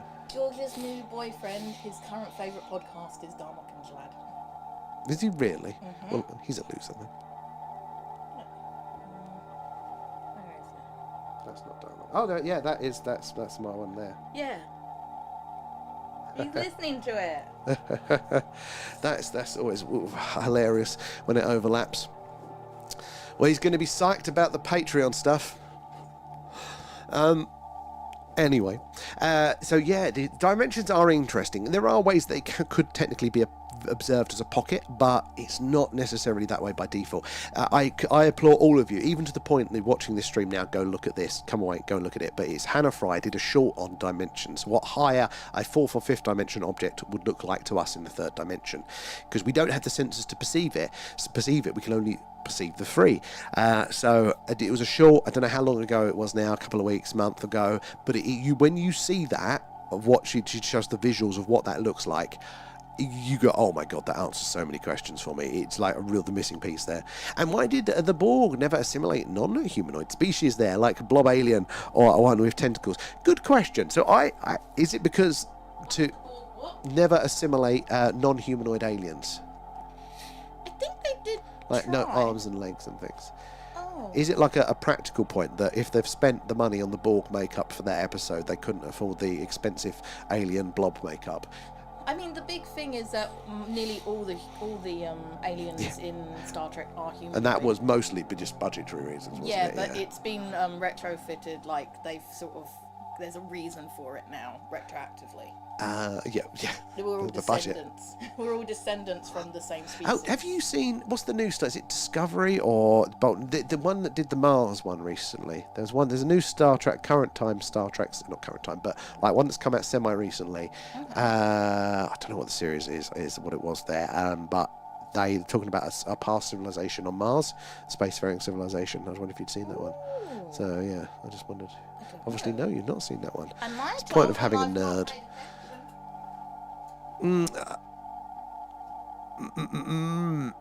I didn't find anything there. Drewski, if there's any Star Wars fans, I have balloons for sale. Cheap on it. Star Wars fans, balloons? What's the balloons for? Oh, Star Wars balloons, maybe. Dimension, let's see, free space short one time. 10 in string theory, although it's 26 in bionics. So yeah, it's a wide range in there. 11 in M theory and thousands in abstract math. So yeah, is it just a product of the maths? Are these guys wrong, or is one of them right, or is there 5 dimensions there? I think they've theorized as well. A lot of those dimensions. They go, oh, they must be really tiny dimensions because otherwise we would have seen them. I think was one of the arguments there. And living like moon destination. Best we can do is a really tall trampoline in the backyard there. Humanity's traveling Rick into the moon. I would go for that. I love a good trampoline. And frozen. Oh, is it frozen your end, or is it still going there? How you doing, Emilio? And I believe in everything until I've proven it doesn't exist. It's a way of operating. Look, in this world, it's, you know, that's why we think of this in a sort of a judicial sense. Innocent until proven guilty, right? Which is the one that we've adopted, or guilty till proven innocent. Plenty of cultures have adopted for that, and ultimately that is because we are imperfect. There is no way we are going to get this right 100% of the time. So which way is it best to lean? Is it better to let guilty people off by mistake, or is it better to imprison innocent people? Right, we're human, we're going to get it wrong. Which way is the best way to lean? And if you're navigating the world, you know, by, you know, be open to it, you know, or be closed off by default. And, you know, I can't say which is going to be the better way. I try and kind of navigate as much as I can the middle ground, but the problem is with the middle ground is that you end up trying to think about everything all the time. We don't have time for that. You have to assume something at some point, don't you?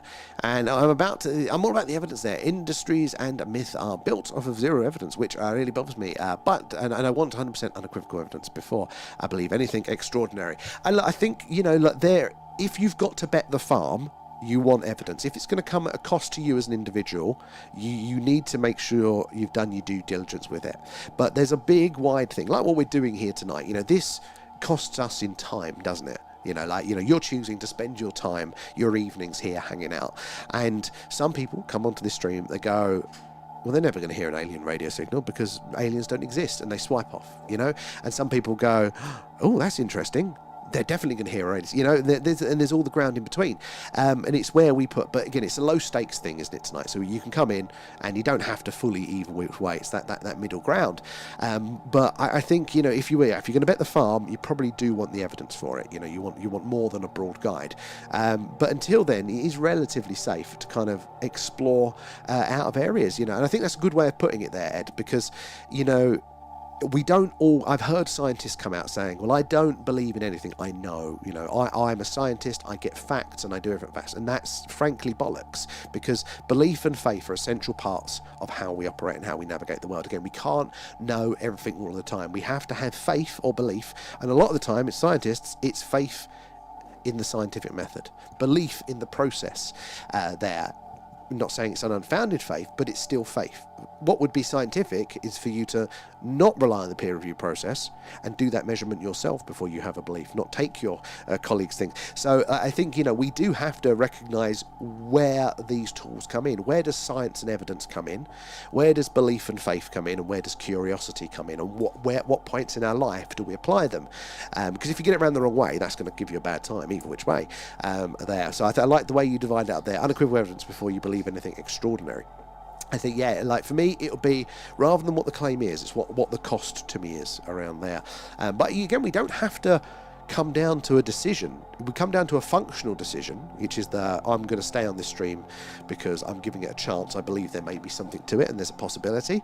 But it doesn't mean that you have to collapse that down into a definite, does it? You know, until which way? Where are we? Down here. Rodney's in there.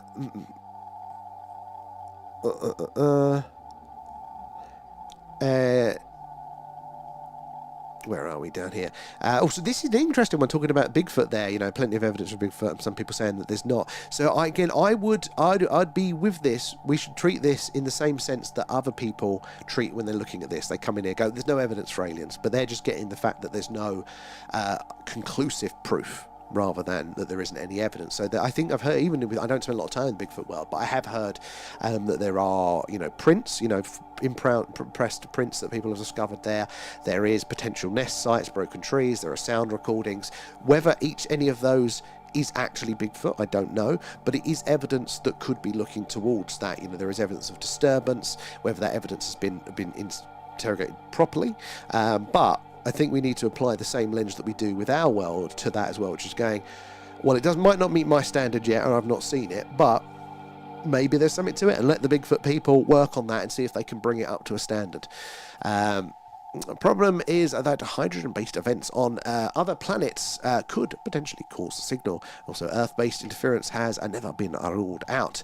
So it hasn't been conclusively ruled out, and that's why we can't say 100%. Same with the for the WOW signal, same as we can't place about potential hydrogen on other planets and interactions there. But it's the gap of the god of the gaps argument, isn't it? There, well, potential, but that's the reason that we go, well, we can't say that this individual measurement is definitely aliens, and that's fair enough. But also, it doesn't mean that it's likely to be those things, because there isn't any evidence again to prove that is. So we have to make sure we're treating the evidence fairly both ways with those things. So I think that they're great points to be used to say we can't confirm this is aliens, because these are possibilities, we don't know to which degree, but likewise they're not points against it, because they haven't actively been measured for it. Nessie's bullcrap. There isn't people making casts of Bigfoot prints. There's enough proof for me. So I think there are people. Whether they are actually Bigfoot prints, that is the other argument, with it. But I think I have heard people claim that. I've also claimed people with DNA, but I don't think they've ever successfully got any any anomalous DNA from it. Nessie is an interesting one. I could see that go either way. Like, part of me as well is open to keep it open, because it's cool. Like, it doesn't mean it's true, there, but I've heard some really interesting things about all the faking of the shots, and then you go, well, how far back does it go? Is there anything there, or was it all just that? Would we be able to make actual contact with new arrivals before it gets fired upon? Oh, so that is a good point there, Chris. So our actual kinetic range for weapons that are publicly available, and within physics as we understand it, our weaponry is actually quite close to Earth. We ain't got a big radius there. If there was a mothership by the moon, not much we can do about it anytime soon. Over the years we could plan, we could put missions together, and we could kind of get out there and do that sort of stuff, but quickly we can't just zap it out there, as far as we know. So I think most of the time, there'll be plenty of time for detection and also contact around that, unless they've got some weird space weaponry and stuff there. Twinkle Liberty. Drewski there, and Candy Girl, welcome aboard, and thank you for the shares, girls, where you'll join us from tonight. And the body of Bigfoot was found and verified in 2024. If a person doesn't look that far for the truth, they'll never find any extraordinary. I think that's a very good point, Andrew. I've not heard about the Bigfoot body verified, so that would be interesting. What the verification is, where that comes from. But this is the thing, if we don't think we're going to find anything, we don't look. But that doesn't mean that it's not there. Think of how many people have walked over buried treasure, because they just never looked. It was still there. They still could have looked down and get it. So that is the thing. Hard but not impossible. Exactly. And I think other dimensions are so strange and hard to comprehend. People who have used DMT have experienced them, saying they're so surreal. How? That's the thing that opened me up to DMT, because knowing how the brain works, knowing how our mind uses dreams conceptually to process things, that's a big gamut that you can put. And initially, a lot of the psychedelic experiences as well, for me and my understanding of the brain, the psychology, neurology, all that sort of jazz. Like, I can kind of totally see how that's an internal thing, a brain process. I can see why it do it. I might be wrong, but there wasn't any unanswered questions, so I always found it a bit of a higher step to go out there. So I'd heard a lot of the DMT stuff, and I thought, for it to be something different, I'm going to need to hear a bit. But I did watch a recent interview with somebody that spent a lot of time doing that, and they did explain it in certain, and that's what interested me, is that's where it hooked me, that it could be something different, because they didn't specifically say different dimensions, because again that could always be used as a cop-out for these things, but what they did say is that people can't describe it, and they were trying themselves to describe what they see, and human interpretations of this in art and stuff, and it doesn't just quite capture it. And I thought the best way to say it is that you are perceiving another dimension, and we don't have, when you're in your conscious self, the ability to describe it, because you can't perceive it again. And so that really explained that. I thought that, so that's why I'm more open to it now, because that could be an interesting angle. How are we doing, Joseph? Good to see you there. And the advances we've made no longer than we have been here. Imagine what an intelligent, self-aware life form, billions of years older, could do. It's so far away from us that we couldn't conceive it. Again, there's been plenty of time in the universe for other civilizations to have developed and risen far beyond us. We're not particularly early to the party. There is so much time for life to develop, and would we even know of it? Would we even be able to understand it? Again, try to explain anything about your day-to-day life to a caveman. Try and just describe your dinner. I mean, you got to tell them about shops, about trade, about money, about supermarkets, about refrigeration. Try and do so. The internet, where do you get your information, from? There are so many things. There's no metaphor or reference point that can really get close to that.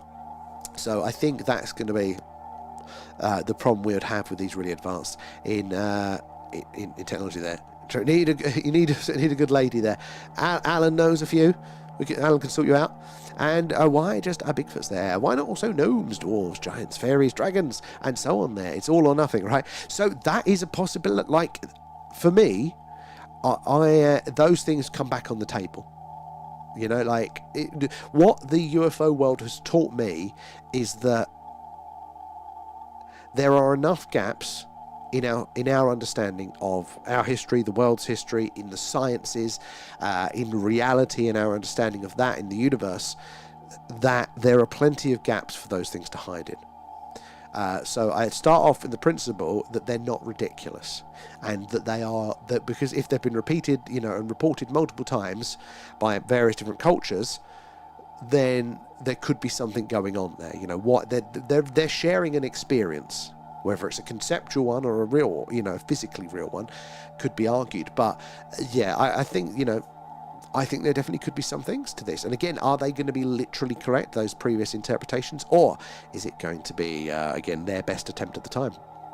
I'll catch you later, Locke. Enjoy the school run there. Don't just the film The Blob. What a film. Yeah, have I seen The Blob?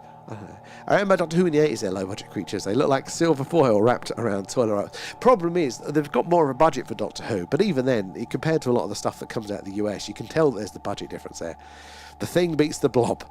That's our equivalent of a celebrity boxing match, Ed. There. It's very hard to fake and manipulate a Bigfoot footprint because of microscopic skin details and complex foot physics that are nearly impossible for a hoaxer to replicate perfectly in the dirt. So, I mean, this is the thing, for me, I don't know enough about that, but that sounds quite plausible, and I know that the same is technically true for human footprints in antiquity. There are a few fossilized footprints around the world that, as far as I know, this stone was laid, and it was, the sedimentary stone was there, and these footprints were taken like 1 million years ago, and they look incredibly human. And the mainstream go, well, humans weren't around 1 million years ago, so it couldn't have been them. But the problem with that is that the human foot is one of the things that defines our lineage on the tree. The apes don't have the same foot, the adjacent species don't have it. Our foot, as far as we understand, is pretty unique, so it leaves an imprint. So that could be a good, interesting argument for the Bigfoot stuff there. The person doesn't need drugs to experience another dimension. I used to astral travel as a kid almost every night. I traveled to many realms of existence. So that could actually well be true. I mean, like a lot of things there, drugs can get you from A to B sometimes quicker if you've got a personal barrier. So I could see that to be true, that there still could be natural ways of doing. So maybe there are creatures that can do that in a sense as well. That's what people mention, maybe it is Bigfoot in that sort of way. Because when people talk about Bigfoot being interdimensional, in my head, what I imagine them saying is big hairy bloke comes along, big swirly portal opens up, steps through and he's gone, or the reverse. And for me, I go, well, that's not how I understand dimensions to present there, and that's not how I would understand this. So it's a bit of a reach. Not to say it's not true, but I don't know a lot, so you can't take that for anything. But definitely maybe there is something natural. Maybe there is an evolutionary trait in some creatures, beings, forms of life that can lean into that. I mean, we may be working. Oh, it's having a bit of trouble in a quantum sense. And why it's hard to fake there, a hoaxer would have to carve microscopic, perfectly aligned skin ridges. Oh, yeah, actually, I've heard about that one, to make a model. Even a tiny mistake under the microscope reveals the print is fake. So, again, I don't know. That sounds pretty plausible to me, but I don't actually know. The first blood, the black and white one. Have they remade that? The Star Trek 4, great there, Star Wars Phantom Menace for me. So, actually, Trevor, people hate the Phantom Menace, but I liked that one the most. As a kid, 'cause that came out when I was a kid, and I remember the hype and the excitement around it. And that was, I think, it was the first one that I saw. So I actually really liked that one. Whereas the newer Star Wars ones, I haven't watched at all. And a company called Spin Launch, oh yeah, and they're spinning rockets at incredible speeds, shooting them out of a thin tunnel at the top. Absolutely insane. Hey, it takes people to try these things. Yeah, getting the centrifugal force up, isn't it, up like that, and then they go up. You never know. I wonder how big they could do it. How could they scale it up there? The metatarsal break, the flexible foot. What is it? A human foot. Human feet are rigid to help us arch and step forward there. A Bigfoot has a flexible joint in the middle there, similar to an ape's foot. So that's interesting itself there, pointing to that lineage. And Delph Law, how are you there? And thank you, you're live, breaking it down for us there. Obtuse people, I very much appreciate it. Not obtuse at all, and look, I don't know sod all. So, the details can be fuzzy. If I say it's a Wednesday, it's probably a Thursday. But, it's you guys coming in with all of the knowledge and the to and fro, and I just bounce it back to you guys there. But it takes the chewing over, doesn't it? So appreciate you there. And again, you got any questions, ask away, because, again, I don't know, but somebody in the chat probably will, and then we can all learn a little bit, can't we, there? And a rigid rigid fake foot creates a flat uniform print, and a real animal print shows the variations in weight distribution with dirt shifting and packing down differently here. So I imagine it wouldn't be impossible to fake, but it's probably not easy. There probably is quite a high, you'd have to put in a lot of effort to it there. And it'll draw it in the middle.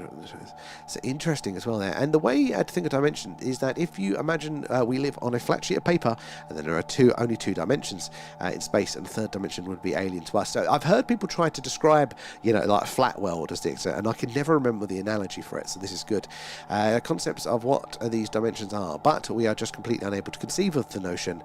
Every extra dimension you live in is the next one along. It seems mental. Exactly. So I try and do the flat world example for dimensions. Like, imagine on this sheet of paper, right? This is two dimensions, right?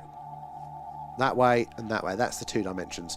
With us, we live in three dimensions because but we also get up and down, so we can operate in this space. It's the same place, but a different way to operate. So imagine Bill. Right, if I just draw Bill here, Bill is a dot, and he lives in Flatland. Right, he doesn't know I exist, but if I do this, right, I'm in Bill's world, but he doesn't see my whole finger. What does Bill see in the two dimensions? He sees the slice of my finger. To Bill, it probably I look like a line, right? To him, because he can only see in the two dimensions, so he can't necessarily. He might be able to see the curvature if he can see the light of it, like the circular edge of my disc of finger, the slice of finger. But a lot of time, probably just going to look like a line because he's in the two dimension. Now, if we scale up to the third dimension, what are we only seeing the slice of a fourth or a fifth dimension? Well, it turns out spheres. It's not a slice for us; it's a sphere. So, what do we see? A lot of orbs, things like that, flying around, don't we? Very sphere-like, coming in and out of existence. Because if I with my finger, look, he sees the slice. If I take it away, no slice, slice, slice, slice, 4 slices gone, and he's going, wait, they're just disappearing. Bill has to walk across it like we do in our world. It can't just disappear. But because I'm in this fifth dimension, I'm using that to be in or out of his world. So maybe that's what we're seeing a lot of the anomalies there. And Sausage Man as well. Oh, thank you for the gift. Appreciate that. And scientists led us away from the truth there. Reality is classified. There is arguments for that one. I definitely think we have to just remember as well the imperfection of humans. The fact that we can lead ourselves willingly down a path just through ego, hubris, and stupidity. But there's an active process that maybe string theory itself is a case of this. There was a time, I can never remember what the name of the precursor to string theory was, but back in the 50s, it was the next big thing in science, very publicly, was anti-gravity.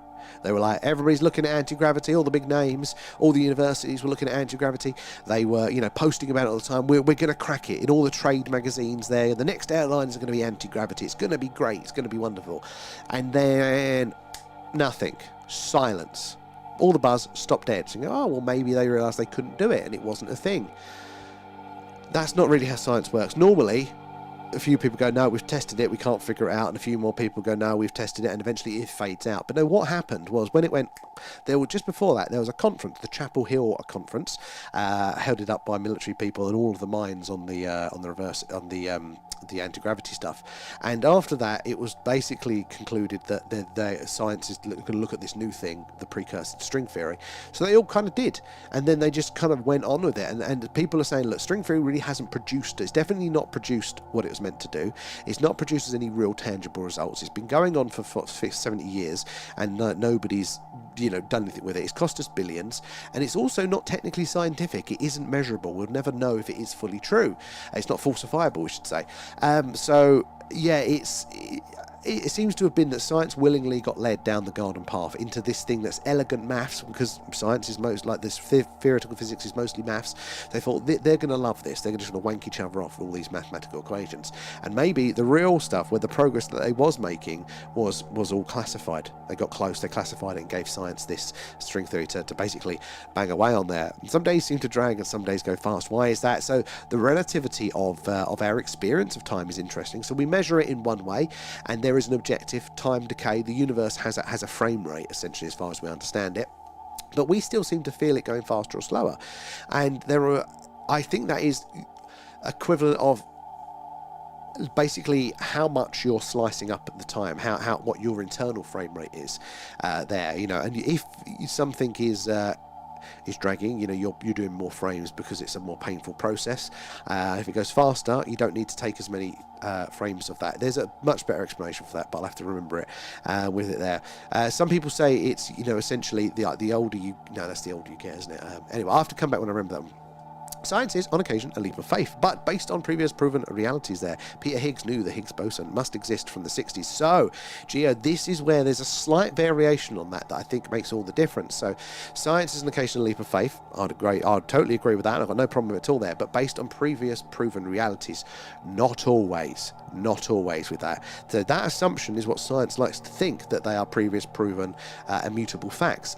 But sometimes they are interpretations of measurements taken as facts, and that interpretation isn't the same as a fact. It's to the best of our ability that looks like to be a fact, but often a limitation of our understanding or our measurement of the time these things. So again, we brought this up really early on the stream because it's a new one, but neurology, the science of neurology, is having a shitstorm at the minute. Sausage as well there, coming in with the gifts, thank you for that. But neurology is having a real shit time at the second, because all the brain scans that you'd see, you'd see all the brain sliced up and the bits would be glowing based on certain activity, or we're sorry, we're gonna have to turn your husband off, he's on life support, he seems to be brain dead, there's no activity in his brain. Well, that was done based on measuring the blood flow to certain parts of the brain, and for years that had been taken as more blood means that part of the brain is needing more fuel, therefore it's more active. And it's logical, isn't it? It makes a lot of sense. But that interpretation of what the measurements of the blood flow going there was seen as a fact. And the problem is that very, very recent studies have shown that might not be actually true, because there was something else in the mix, which was just because the amount of blood flow going to an area would imply that. The other part is that how much oxygen is that part is the brain taking from the blood supply. So just because it's getting sent there doesn't mean it's taking it, and just because it isn't getting sent there, maybe it's taking more out of what's already passing. And they didn't have the technology to measure this, but they do now, and now they're going, well, actually, that's not a good marker anymore. Just because there's blood flow, that part of the brain might be really, really active, and that's just throwing up all of the. I mean, get back to we're going to turn your husband off of life support because his brain isn't active. What if it was? But we couldn't measure it, so we didn't know. And this is the gap. This is where science is always tripping itself up. Like, again, to the best of our knowledge, that was great, and it allowed us to kind of move forward, and it doesn't mean all of it's going to be thrown away, but that is still quite fundamental, and it's quite important. So we need to forgive science. It's a good way to progress, but we also need to remember that it's not quite the same. A measured detail and then our interpretation of it isn't necessarily the same thing as a fact, and because that's when we trip ourselves up with it there. And FBL there, I saw a Bigfoot on a program called Rainbow back in the 80s there. Got to keep it zippy. Alien abduction, true or not? But it's not for me to say. I find it interesting, and I find it plausible.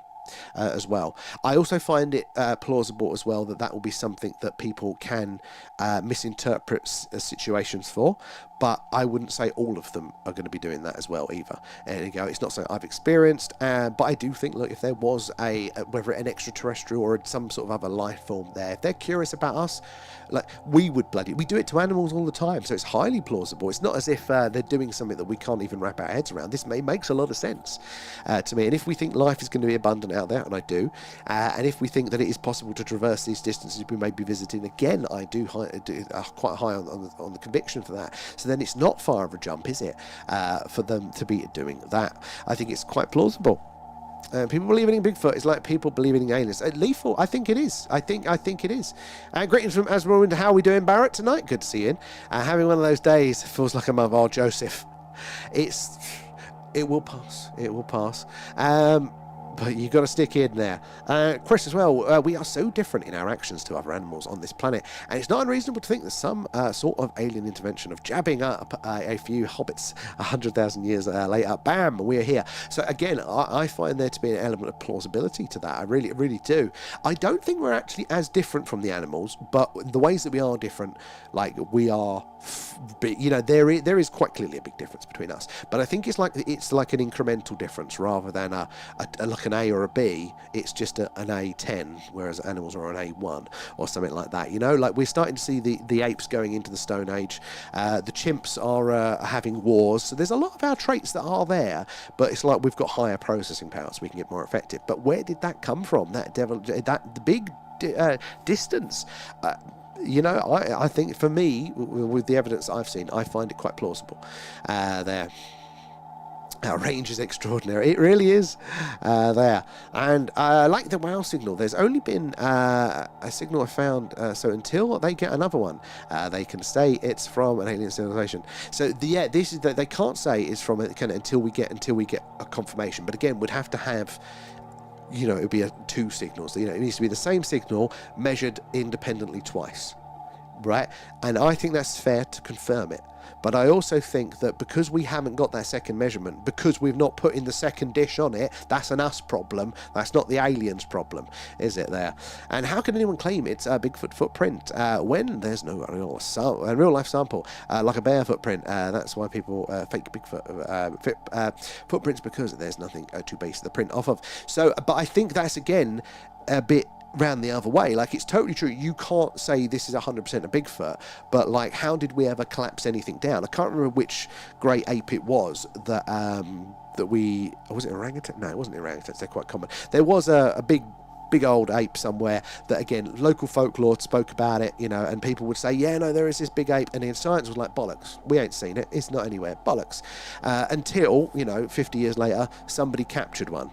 But the problem is weren't sending anthropologists over there to measure it. People would go there and they'd have an experience, but until science got the body, they didn't believe it existed. Now, again, I don't think science can say that it is until it gets the bits that it needs to confirm it, but I also don't think science can say it's not there because of it, which is exactly what they do at the minute. So I think it's fine for people to say, I have this print, it looks anomalous, I think it's what we're calling Bigfoot, like that. But to say 100% this is definitely Bigfoot, again, you can't do that. We don't have the evidence of that. Is that another little free sulk there for TikTok? Is that back now? Hopefully it's back now.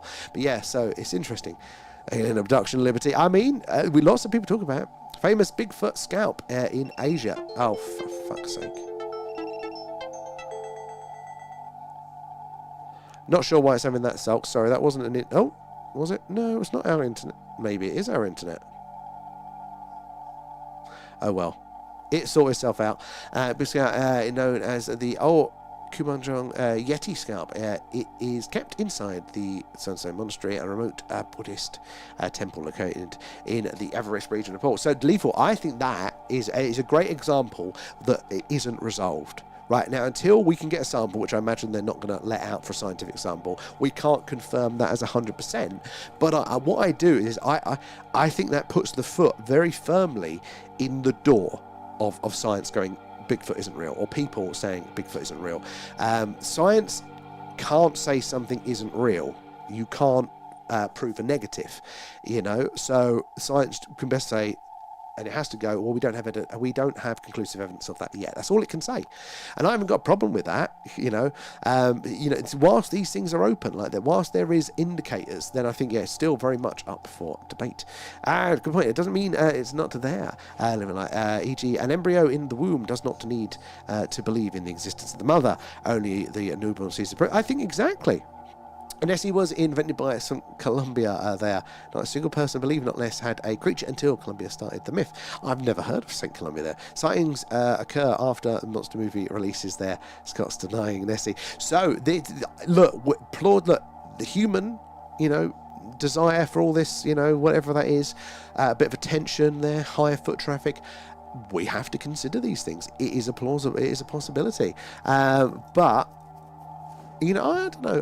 I won't write it off myself, but that is because I haven't looked into it myself, properly. I've only seen the top level stuff that kind of gets surfaced now and again. And again, that didn't push me as a definite either way.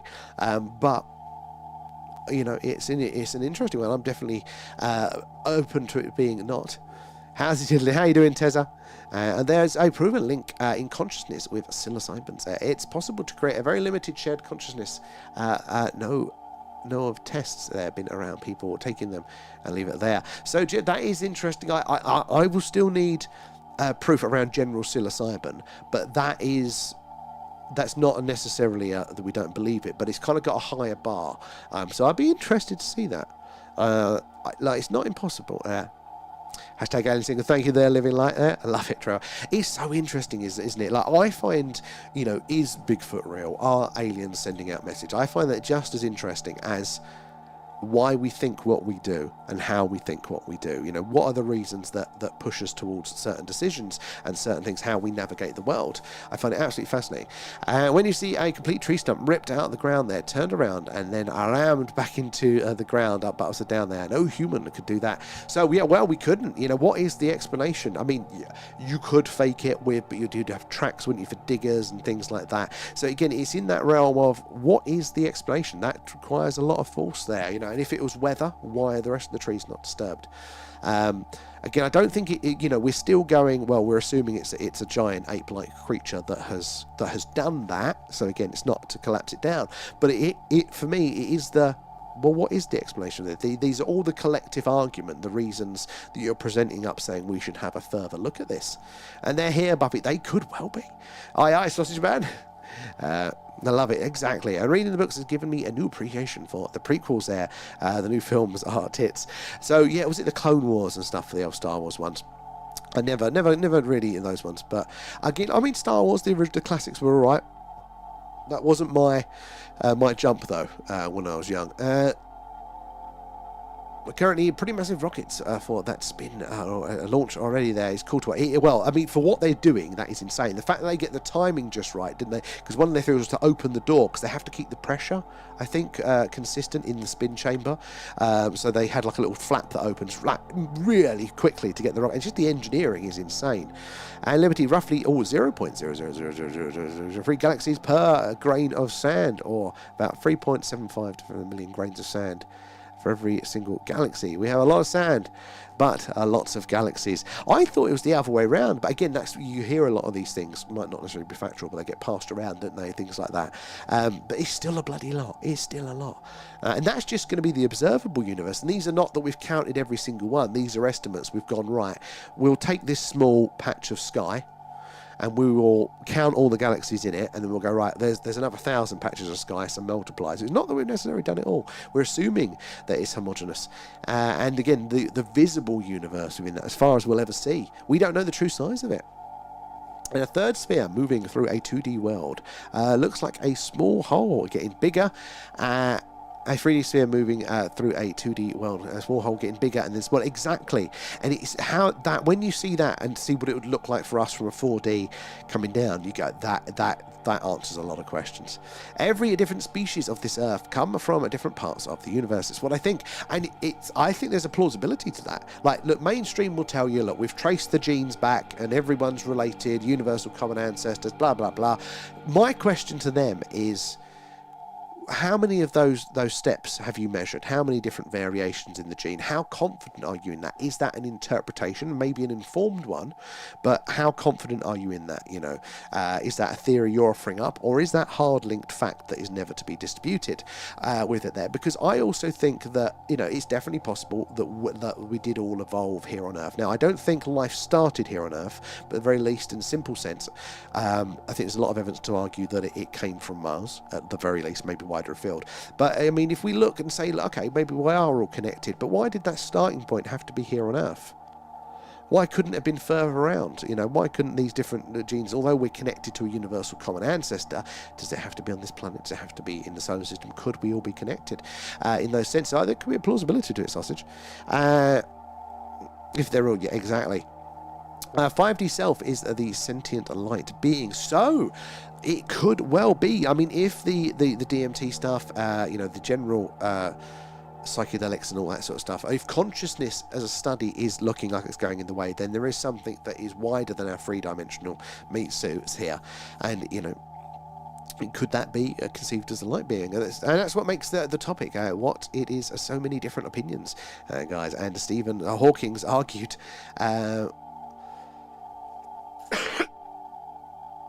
sorry guys, but that is exactly it. It's all of the different ideas. We don't have to, we can definitely have our preferences, but we don't think we should hold them too tightly, especially, you know, knowing how limited we are with the data that we've got. You know, we were all probably arguing over, is this a horror film, is this a comedy, is it a romance film? And you remember the old film cells, you know, the individual scenes, and you think of a full feature film, how big that reel is, how many thousands of cells are on that. You know, we're trying to decide what this film is about, what its genre is, and we've got 5 film cells out of the scheme of it.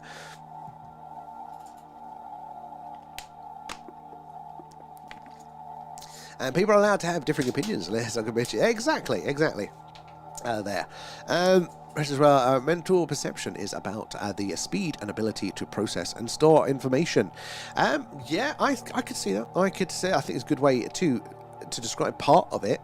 But there's so many other things that I think get informed by that, like from a biological point of view, which don't necessarily, there are arguments that transcend outside of it.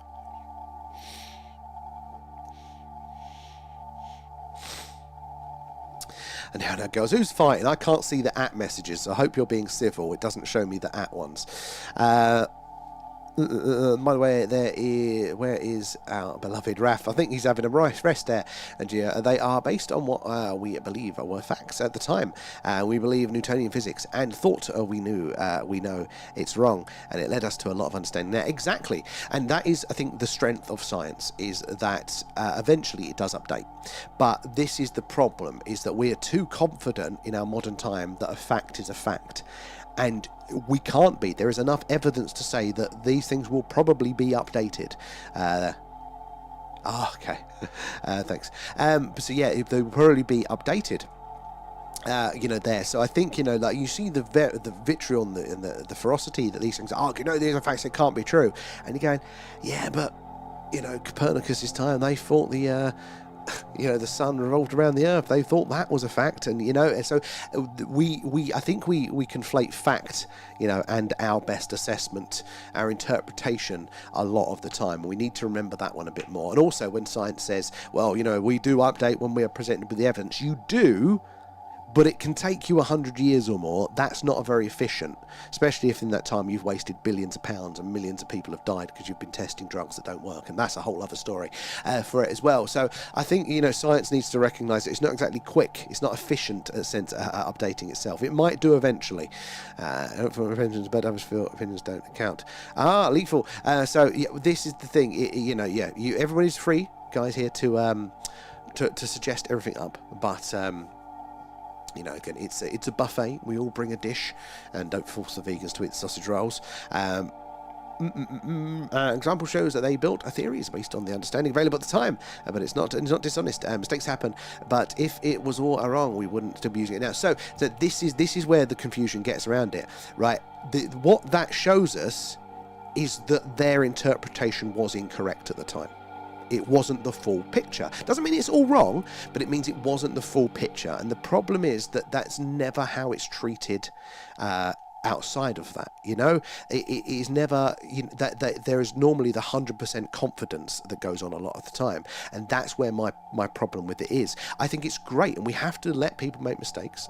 And we have to let it grow, because even the flawed method of science, or scientists we should say, with it now, it's still very valuable. We're here tonight because of science and the technology that we're all using, and that thing. So it's incredibly valuable.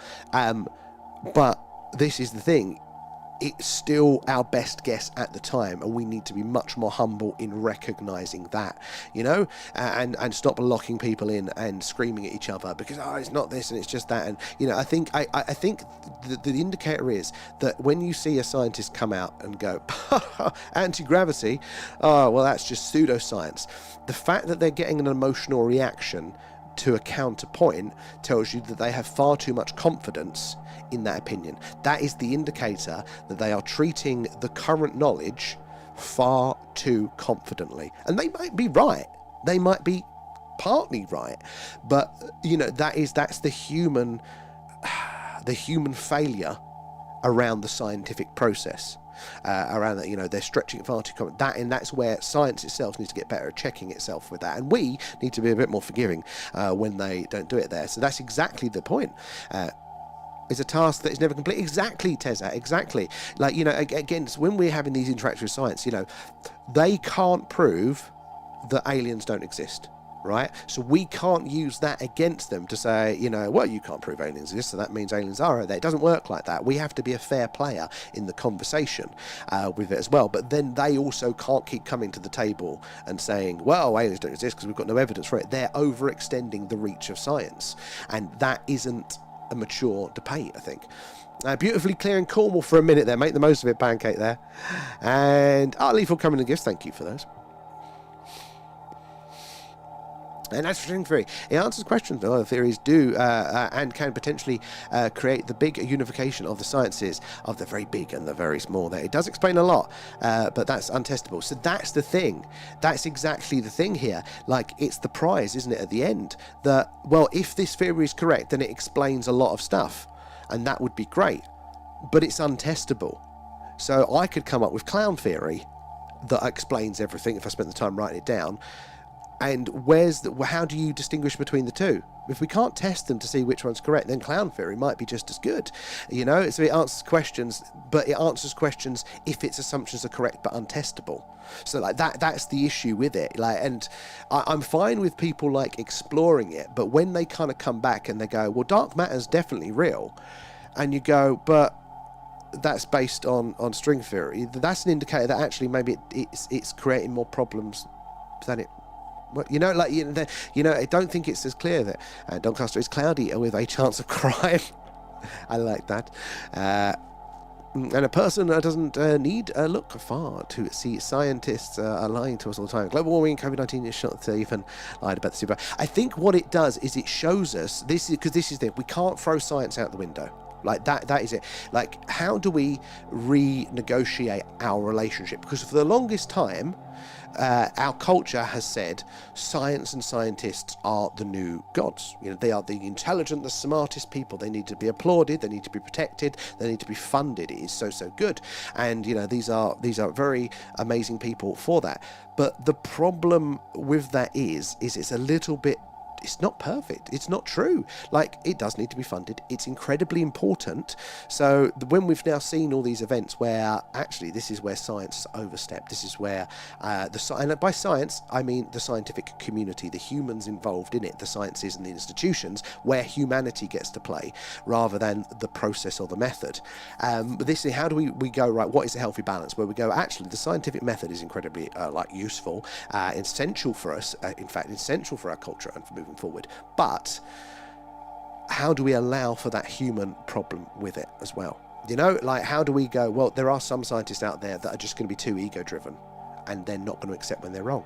How many of those scientists out there that are going to get accolades and credentials, Nobel prizes for something, and then when the proof comes in later on down the road because of new technology that their theory actually was rubbish, will they admit to that? Or will they try and squash it back down? Well, they're human. Some of them will probably try and squash it back down. You know, will they start playing games to try and get more funding? Well, they're human.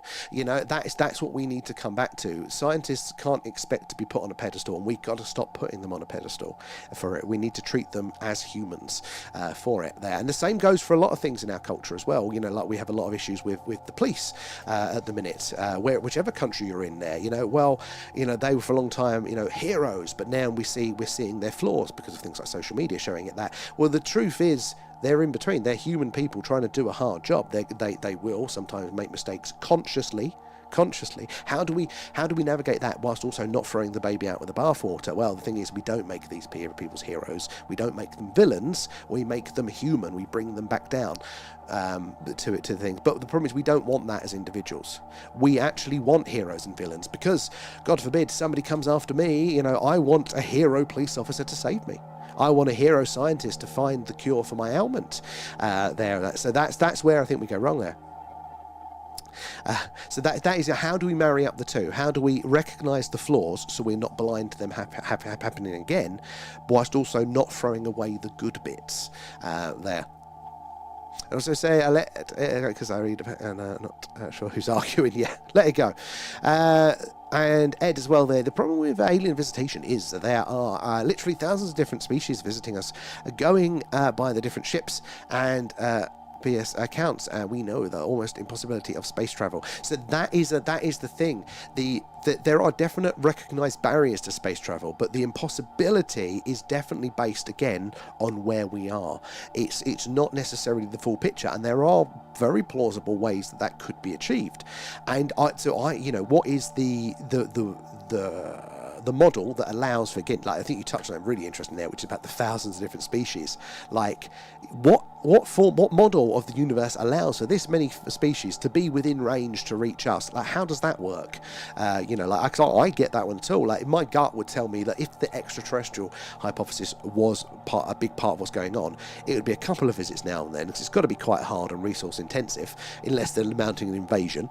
I feel it would be in the minimum there. So what model allows that? Well, there are some interesting ones around it that could present explanations for it, but definitely this is where the psychology, the sociology and the neurology come into play with this, because we say thousands of different species visitors based on people's accounts, but as humans we interpret the same thing very, very differently. So maybe I'd imagine there are multiple different things, whether it different alien species or whether it be a different explanation for the phenomena entirely. Think of time dimension or different human intelligence here.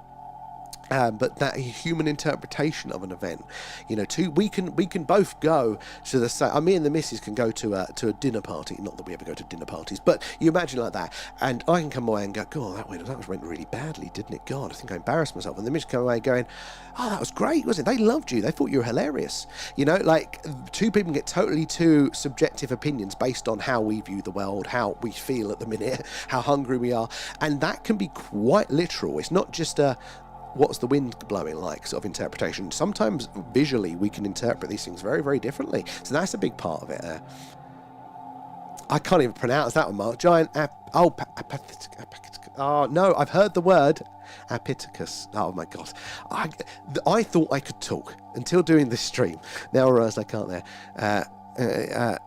I just felt I believe in wasn't right. What was you believing in there? Because it sounded interesting. And the more you learn, the more you realise you don't know. That is the truth, though. That is the truth. The more you realise the things that you were confident in, you were confident in for the wrong reasons. But that can be dangerous as well, because you can go, well, fuck, nothing. There's no rules to all of this. I'm totally like a lost ship in the ocean, flying around, loose, navigating the waters like that. And that is where insanity lies. Like literally, like, you know, when you start opening these things up, philosophers get this problem quite a lot. They start, you know, thinking about, well, what is reality, what is the meanings of words. When you throw away your definitions, your structure for the world, you don't want false structures to navigate you the wrong way, but you don't want to chop away the legs and those foundations, because that can be very destabilizing. It's like the Atlantis thing there, the whole subject is based on some lines in an ancient book with no actual evidence there. So that is, you know, the thing that it's a form of evidence. It's a witness statement, or could be interpreted as a witness statement, couldn't it? So this is the thing. For me, I hear that, like the Atlantis stuff there, and I go, I don't care that it's one line. What I go is that could be plausible, you know. It fits in with the idea of, look, there seems to be some stuff going back an older time like that. So it tells me that out there somewhere there might be treasure. And therefore I'm willing to spend my free time looking into it and exploring that subject. I don't need Atlantis to be true. Nothing about my being rests on being right about that. But I think there is enough indicator out there that, again, maybe it's Atlantis literally as people describe, or maybe Atlantis was a metaphor, but there is a pre-existing civilization that we're going to come across the way that they, you know, like, either way it's just as interesting. And the millions of astronomers don't see these alien ships visiting us every day there, and untrained people are seeing the alien ships. Tells us all you need to know. So that's an assumption, though, Ed. That's an assumption. You know, you're using that as a proxy, and that isn't a scientific statement. That's a gut feeling. But there are interesting explanations of why that wouldn't necessarily be the case. Like, now, I definitely would think that you'd see more, but we do get astronomers in here saying we see things. But this is why when people come in for our sky watches, they come in and they say, "Oh, are you using a telescope?" And my answer is no. Not using a telescope, because we need a wide field of view. So for this local activity, the UFOs, we need a wide field of view. What do astronomers do? They sometimes do have wide field telescopes, but they're looking at the microscope. You can literally, if you're not looking for something, you won't see it. You know, the SETI data is really interesting as well, because a lot of the time when they're listening, they get the data to analyze these signals. This is the same data that they've used from normal radio astronomy, people looking at pulsars, certain parts of the galaxy, to learn scientifically. Now, those people, when they're studying pulsars, they didn't pick out the 100 anomalous signals. They were just looking for their pulsars. The same data sets, they didn't see it. But when SETI goes through, they go, oh, that's an interesting one. You know, so you kind of have to actually be looking to see. But astronomers and big telescopes do see interesting things. So you wouldn't expect to see an alien ship unless it was really, really, really close by. And if it's really, really, really close by and you're using a normal home telescope, your field of view is really, really, really bloody small. So statistically of catching it's going to be low. Is it going to be large enough as well that it's letting in enough light for you to see it? So there's lots of interesting things around that.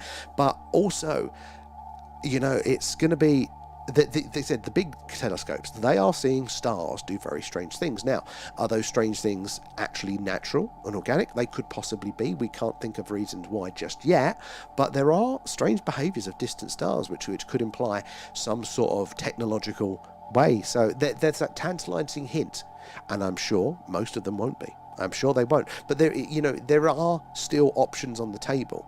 You know, it's not like it's, you know, I'm telling you that I've got the Ark of the Covenant in the room behind me. And at which point, if you came around my house, opened the door and went, I can't see any Ark of the Covenant, mate. You know, you could kind of go, well, he is talking shit. I think, you know, he's lying. I've looked into the room. That would be a fair assessment. Visual, you know, maybe you walk around, make sure it's not invisible. You know, you've done your test. That you can be reasonably confident it's not there. But what we're doing is, at the minute, we're looking in the room and you're going, oh, it's not there. But there was a big gold object that I didn't recognise. You know, there are still lots of indicators. Now, maybe that big gold object was the giant cross that I strapped myself to repent for my sins every night. Or maybe it is the Ark of the Covenant. We didn't assess that far. Some of a guy that mentioned being mentioned in the Egyptian record. So yeah, I think it was again, I know so little on this, but wasn't Plato's referencing a story was told by his grandfather Solon when Solon went to visit Egypt, and he was speaking to the Egyptian priest who told Solon the story, basically, of the time. And remember the Channel 4 three-part documentary, they determined that there was an undercover polar bear. An undercover polar bear. He's got the moustache on. You wouldn't have seen him coming. Undercover polar bear. That was more like an upright, and they found hair in the Himalayan mountains. Oh, that rings a bell there. And someone sent the wow signal, but we can't say for sure who it was. So I mean, was it an organic one? That is still on the table, but I think incredibly unlikely given the nature of the signal. That is why it remains the wow signal. It's such an interesting candidate there. Connection's messing up, Kate. Hopefully it's all settled down now. So you sent it there, Liberty. I mean, I know your estate is quite large, but how many light years did it take to get there?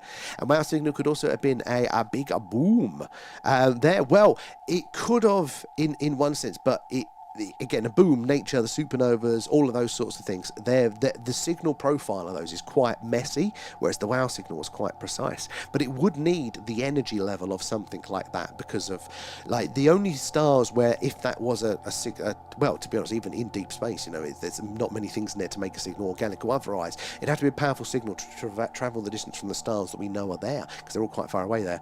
Wow signal was gas emissions from a comet, from what I heard. See, that's the thing. Is that there have been people that do mention theories for it, but they're not good, basically. And if certain people want to believe left or right, but it's definitely not been closed. Even in the world of science, it's not been collapsed down. There's still theories. There's no proof around it, and a lot of them they're the ultimate trick shot of things like that. Because the real problem with the wow signal is that it was a precise signal. There, like nature, as a rule, is messy. We keep saying this. It's wide, it's messy, it's all over the shop, whereas the wow signal was very precise. And we haven't, even pulsars and things like that, they still send the signal's messy. It's not just on one frequency. And that was the thing that's very hard for nature to mimic. Again, probably not impossible, but we don't know the ways around that. So until we know ways that it could do that are reasonable, then it's a plausibility. But to be fair, again, that was a signal in the same way that we can't prove that it's going to be alien because it's a past signal. We would have needed a second detection. We can't prove that it wasn't either as well, because we've only got the data that we've got the data for. We can't go back and measure it and test it to know either way. There's the Big Bang there, and who heard it? Well, exactly. Technically, Trevor, us. This. Although this is a measurement and observation, we're hearing this, and they think it's related to the Big Bang. But again, is it true? The Big Bang hasn't actually been around as long as you think it has. And again, lots of people in the mainstream scientific world do contest it. There. It could. I think I was 17 when I first said wow. The wow signal there. If we get one, it'd be the fuck signal, wouldn't it? There. And scientific discoveries have frequently clashed with interests of those in power, whether due to religion or political agendas. Their new ideas have often been met with skepticism and suppressed. There is so many things that are at play with these things. It's never just... So one of the things that always used to frustrate me, and it definitely frustrates anybody that's like an artist or creative there, if you've got the skill to make something, if you're a musician, I know so many people that can play guitar amazingly well, like brilliantly well, they're so fast, all the way like that, very, very skilled. I don't know any famous musicians though. And you think, but they're really good at doing the thing, so why aren't they famous? Well, it's not all about the thing. If I make the best cookies in the world, but I've got, I only sell them at the odd occasional country fete, nobody's going to hear about that. It's just the people at the country fete. There are other components into making something successful. In the same way with science, there are other components that go into play. It's not just the measurement and the scientific process. You've got your humanity of the scientists involved. You've got the funding bodies. You've got the institutions at play here. There are so many other factors. It's not just the nice, simple, we've measured this means that. In the same way that, we have these sightings in our community, don't we? Big mothership over a city. Well, surely that would push the needle. People would believe that. this happened apparently. But it doesn't make the news necessarily. My first wow was a stripper. W tattooed on each cheek there, pancake. You've met Alan before. Black hole, white hole on the other side. That's not hard to work out why. Trevor, that I lean that way. That for me is plausible, but I'm basing that on, for me, what makes sense. And I ain't studied a lot. I hear it a bit here and there, and it's maintained. For the more I look into it, the more it maintains a plausibility. But again, how much am I basing that on? Never mind. How are you doing? Good to see you there. Sorry we're so far behind the chat. Gone off on a lot of tangents tonight there. I like the sausage rolls there. Civilization. Barely it. And wonderful mistakes, as we call them. Yeah, exactly. Was it sausage roll shaped? Is Travis a liar, or is he telling the truth? Well, as in Travis Walton, the abduction one. So this is an interesting one here. I mean, just asking the question. It's a fair question, Liberty. Is Travis a liar? Is he telling the truth? Right? And for us having a chat tonight, that's fine. But if we actually want to know what's going on, that's a bit too simple. We're so used to, especially in our modern scientific world, reductionist how it works, that we think we can collapse everything to a binary yes or no. What if what happened was that Travis was taken across a super advanced piece of human technology and they wore alien masks just because they wanted to probe him or get him to believe it's aliens? And I'm not saying that was the case, but there is plenty of middle ground there. What if what he observed or experienced was so strange that his mind did its best to interpret that, and all he could latch on was humanoid figures that are probably aliens? There's so much more middle ground. It could be anything in between there. Actually saying, read science there. Thank you, Joe, for the reminder. But being involved in the field, what happens too often is, to the best of our understanding, becomes fact, and we never know more outside the sciences. So, Gio, I think that's fair enough. I think that's fair enough, and I can totally understand why that's frustrating for a scientist, and I can also understand why that is frustrating when science people like yourselves, and that's why I really value coming in and sharing it, Gio, because it's not easy to step into a world of people that are not on the other side, but they're coming from a different area there, because often the arguments are going, well, prove they're not real. It puts an unfair burden on people of that field, the scientific community, and that's where we make the mistake, like it there. So there's always going to be that desire to then kind of go, well, you're definitely wrong because of this, So, but I totally get it. It's the to the best of our knowledge becomes the fact. So but that is the thing. We've got to, I think, on both sides of things, we've got to work on our best to come to the table as fair and as honestly as possible, and to stop overextending on both sides, because again, it's the human behaviour in itself. So I appreciate that one, because that makes a lot of sense there, being involved here. It's got to be frustrating for people within the field as well. Not science is bad there, and its restrictions are what makes it suck sometimes. Yeah, it is there. Like I argue with religions, guys, and a lot of you don't like it. Like I say, we have to separate religion as a concept from religions, and then separate those religions again from the individuals enacting and playing those things out. Religion is just a tool to navigate the world in the same way that science is. So we need to do this. The science as a concept, as a tool, is one thing. It is neither good nor bad. It's how you use it. And then you've got the institutions and the people involved and how it's actually the fields of science. Again, you can say, well, psychology isn't measurable in the same ways as other sciences, so therefore it's not a real science. So maybe we don't listen to psychology. In the same way that we go, well, that religion actually is probably totally off the whack, whereas that one might have some truth to it. And then you've got the individual peoples involved. Is their interpretation of the doctrine, science or religion, going to be, are they enacting that in a truthful way, or are they using that for their own human devices? There. So I think the parallels of the two are really interesting. And anybody would be wise to think aliens exist, because they know they know no better. So, Trevor, that's something for me. Like, I understand the way science works. They go, well, we can't say until we've proved it. It works from what is known and they think is locked in to the next step. But I think for default as a culture, and probably emphasise as well, is to assume they probably do, but not say it. I don't know why we work the other way around. Like, if you look at how available life is here on Earth, the only reason it wouldn't be like that elsewhere in the galaxy is if that we're incredibly special. And that is something that we are meant to be agreed upon with the scientific community, is that there's, we shouldn't assume that we are always special. The building blocks of life are all over the universe, and the universe is quite big, to be fair. But exactly, Chris. There. And no science worth their salt says aliens don't exist there. Most are happy to say they cannot prove anything there. And string theory, the values they've been able to test are very positive.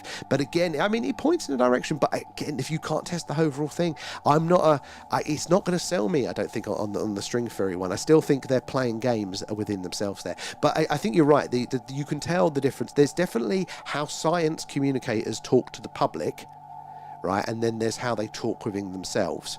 And when I watch the podcasts of scientists talking about things, it is much more along the lines of, they're not overly claiming. It's when they talk about the general public and the public, they like to simple it down, for us. And I think that's where they're going wrong with it. I think not the simple, because it is very complicated, but that is when the desire comes in to go, I'm putting the definites with it there. Masters in quantum physics at Liberty. My bank balance is tiny now after buying my camera gear. Well, I could feel you on that front there. Have you literally got your master's in quantum physics at Liberty? That is interesting. And Travis and his team wanted out of their contract. Him and acted like she knew something. There was a lookout in the forest, and the police never checked. And he told other stories that sound fantastical. Oh, Buffy. Oh, so, I mean, this is a possibility. That's one that I hadn't heard of. That's one that I haven't heard. But, do we know, that to be true? Or does it just fit with, I'm already skeptical with Travis? Because I often do this. I hear things that already fit what I believe around something. And I've caught myself telling you guys this. And I go, I haven't even looked into that. I haven't even looked if that statement's true. Maybe that person's talking out their arse. So it's interesting. I definitely think it's possible that, with the Travis stuff, there are questions around it. But I also feel like, it's not definite from what I've seen. And in terms of evidence of aliens, I think we need to look at ourselves more. Bang on now. From an alien perspective, we would be the aliens. Well, we would. There. Apparently we've got to send a video on. Oh, it's LibTrans.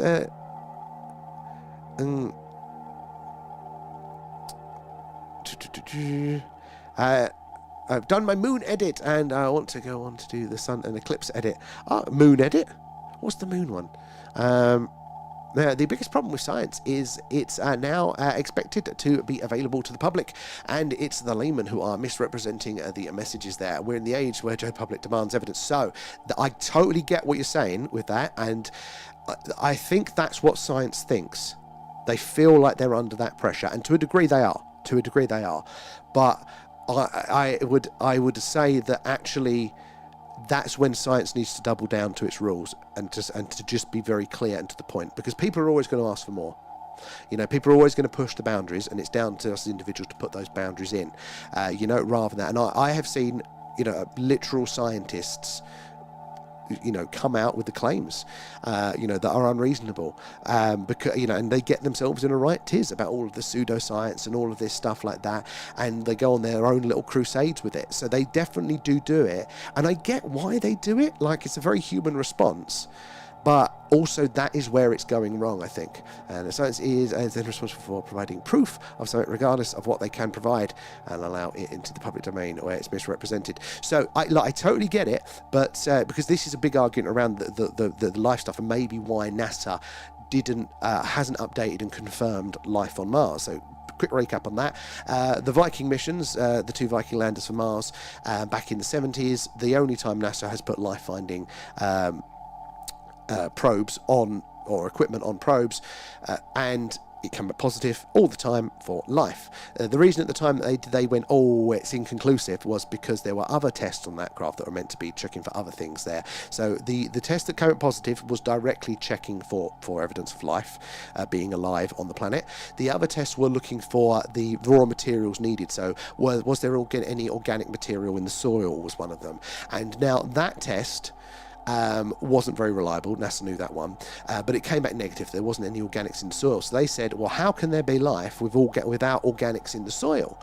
Because at the time they thought life needed organics. Now we know life doesn't always need the organics, but also future missions have detected that there is organics in the soil anyway. But NASA hasn't come back and updated that considering this details now, this is why we said it was inclusive. Actually, there is life on Mars. We detected it in the 70s. The reason they argue that that's probably why they're not is because of the pressure, because they don't have any more information than that, and they come out, look, we tested it, right, this fed that, it looks like there is life there, we're really confident in that, but we can't tell you anymore, we're too far away, we ain't got the tools, guys, and the pressure that puts on them, that then they won't be able to meet. And I totally get that, and that totally would happen. It's why SETI is, their thing is to not say if they ever get a signal until they can confirm it, which they obviously can't do can't confirm beyond what they can get of an initial signal, because as soon as they go, we think we've heard a technological signal from out there, what happens? The pressuring them and go, how many fingers has the alien got? Is it going to come after us? And they go, well, we don't know that. We just got a signal that looks like very technological, and it's not coming from Earth. So for us, that's most likely to be alien, and there is an unreasonable demands of science. But the problem is the way that they're actively misrepresenting or hiding things because of that. That isn't the solution to it. The solution to it is under that pressure, and I get it's hard, but this is the only way it works, is if they go, fuck off, this is all we've got, lads, have fun, and I get that that's hard. I get that that's hard, and it's easy if you're not in the situation, but it's like standing up to a bully. That's the only way that we negotiate that relationship better. And I think we need to do, and it's what we try and do here, is trying to be a bit more reasonable on that front as well. Like that, our job as people on the outside of those fields, like we need to not overput our burden on that. We need to, make sure we're being reasonable towards them as well. But it definitely is a two-way street, and that's the advice, is that they need to do it. There is more between heaven and earth. When my mother was little, suffered from incessant nosebleeds. A village healer was called. Blood should drip onto a cross beneath a tree, and healer mumbled and it stopped. Interesting. I mean, there are lots of accounts around that one, and however that mechanism worked is interesting for me. However, that was there. It's not using anyone, but it could use this group as a great example. I don't mean belief in aliens.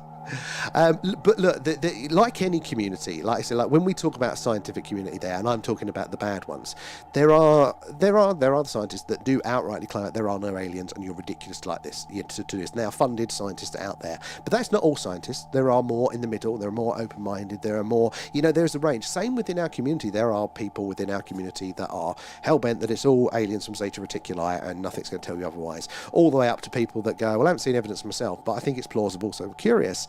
With that. Have you ever got a signal, Adam? So, no, not yet, but this is, again, it's a long one. It's right place, right time. We've got to be passing over a star or a planet when it is sending us a signal there. More we do it, the statistical odds do increase. There, Dara is in. Sorry, I'm so far there behind it all. And Dara coming in with the gifts and living life. Sorry, but so much. It's been a very interesting conversation tonight, so we are actually really far behind in the messages there. And it's like when the camera is pointing at a pole there, you can zoom in far enough that you can see that you can't see the pole anymore. It's definitely there right in front of you. So that is the thing. And science is great at doing that. It's really effective. It just has to recognise that it's shit at the big picture view. Like, that is the thing, and like, what is it? What does tell science what to look at? Because it isn't science that tells it what to look at in the first place. It's art, it's culture, it's religion, it's psychology, it's philosophy. These are all important tools, and they need to be used at different stages. So generally with this is like, science is a scalpel, and if you're performing heart surgery, you fucking want a scalpel. Like religion, art, they're more like machetes, big, bright, blunt instruments, right? And if you're going for a jungle, you want a machete. You'll be there forever with a scalpel, wouldn't you? But likewise, you don't want a machete during heart surgery. That's going to get very messy. So it's using all of these tools in their right places. And when everybody starts infighting, then you do get your backs up. You're like, well, you can fuck off, we don't need you, and all that sort of stuff. It's very easy to become very human about it. But the truth is that we need all of these tools. And I would argue that we do need religion as part of it. Not necessarily a specific religion, but the concept of religion, which is just a structure of beliefs, of established beliefs. Rabbit hole, I never get ready to be skinned. Oh my god, yes, liberty. You can use the same field of view analogy for the science in the general public has argument too. So this is the thing, you know, and ultimately, like, the general public can't just put its demands on science and expect things straight away, but there is a relationship to it, because it is there. Science is there, not just for your degrees and you know, and keep you in employment, you know, it is there for the wider community, for the society. So in a general sense, you know, not in a specific sense, you're not letting the general public drive the specific day-to-day decisions, but as an overview, it is important that it is reflecting there. Chances of seeing anything from Mars are 1,000,000 to 1, but they said, but still they come. I'll do my best Richard Burton impression for some point there. And my point is, an astronomer knows what they are looking, hence very few sightings, and an average person hasn't got a clue what they're seeing, and hence so many sightings. So that is definitely part of it, but it's not all of it. That is definitely part of it. So there's going to be lots of things. I mean, take, for example, Starlink. That's a new thing for us last few years, of having satellite constellations being launched by that, being able to see that basically line fly across the sky, and then those dots in a row. Like, people that had never seen a satellite before, let alone a trail of satellites, you go, oh my god, what the is that? What is that? So I get why people are not going to necessarily know everything. So I think it's a very good point, Ed, that, you know, if you are more used to those things, you are going to be able to identify those things more. But it also does give you a blindness. It works the other way as well. You are more likely to write something off as just a satellite, as just a solar reflector or a lens flare, or, you know, those sorts of things. So it's again, it's not necessarily a scientific opinion. It might give you a functional lead, like you might be like, you know, 80% functional or something around that, but it's not 100%, it's not 90% around that. It's just a convenient explanation for things around it. So, and they have studied, actually, I can't remember what the experiment was, of how much of an advantage that does give you, and you'd be surprised, it isn't, of how accurate you are to getting to knowing what an observation is, given your priors. You're definitely right. People that don't know anything are definitely going to see more of those things, but the people that know more of what's going up there see more of what they, you know. So it's still an overlap. And in terms of Atlantis, it could possibly not have existed in Plato's time, but it did actually exist sometime ancient to them. So, well, it definitely, for Plato, it was well before Plato's time. So he was, the story that his grandfather was told by the Egyptians was that it was, like 11,900 years. That was the date that was given. So when Plato writes about it, it's 11,900 and something years later. But then plus his time, which is 1,000 or so years ago, perfectly aligns with the Younger Dryas. So it's really weird that actually the time when it was does align with a massive climatological event there. Partially on the wow signal is that, I want it to be aliens. So that's something we have to recognise, because for me, a lot of the stuff is like, what's a good example? There are a few that I want to be true, you know, and I try to be honest that that's where my bias comes from within there. And I think it's all right as long as you're not affecting, and we're not calling it out for something there. We can hope, yeah, and that's fine for something like this there. Oh, Liberty. Oh, excellent. I'll have to check it out there. I love all the ideas and the theories, and that's, I think, a great way to work. It's just a different method. You know, there are ways of cutting out your options and hyper-focusing. That's one method to achieve a goal, and the other way is to use the wide field view. And this is really interesting, because we know that this is essential within our biology for both. So the scientists don't see the picture of the wide field, the generalised. It all has to be calculated, precise evidence, and that's good, but it's half the picture.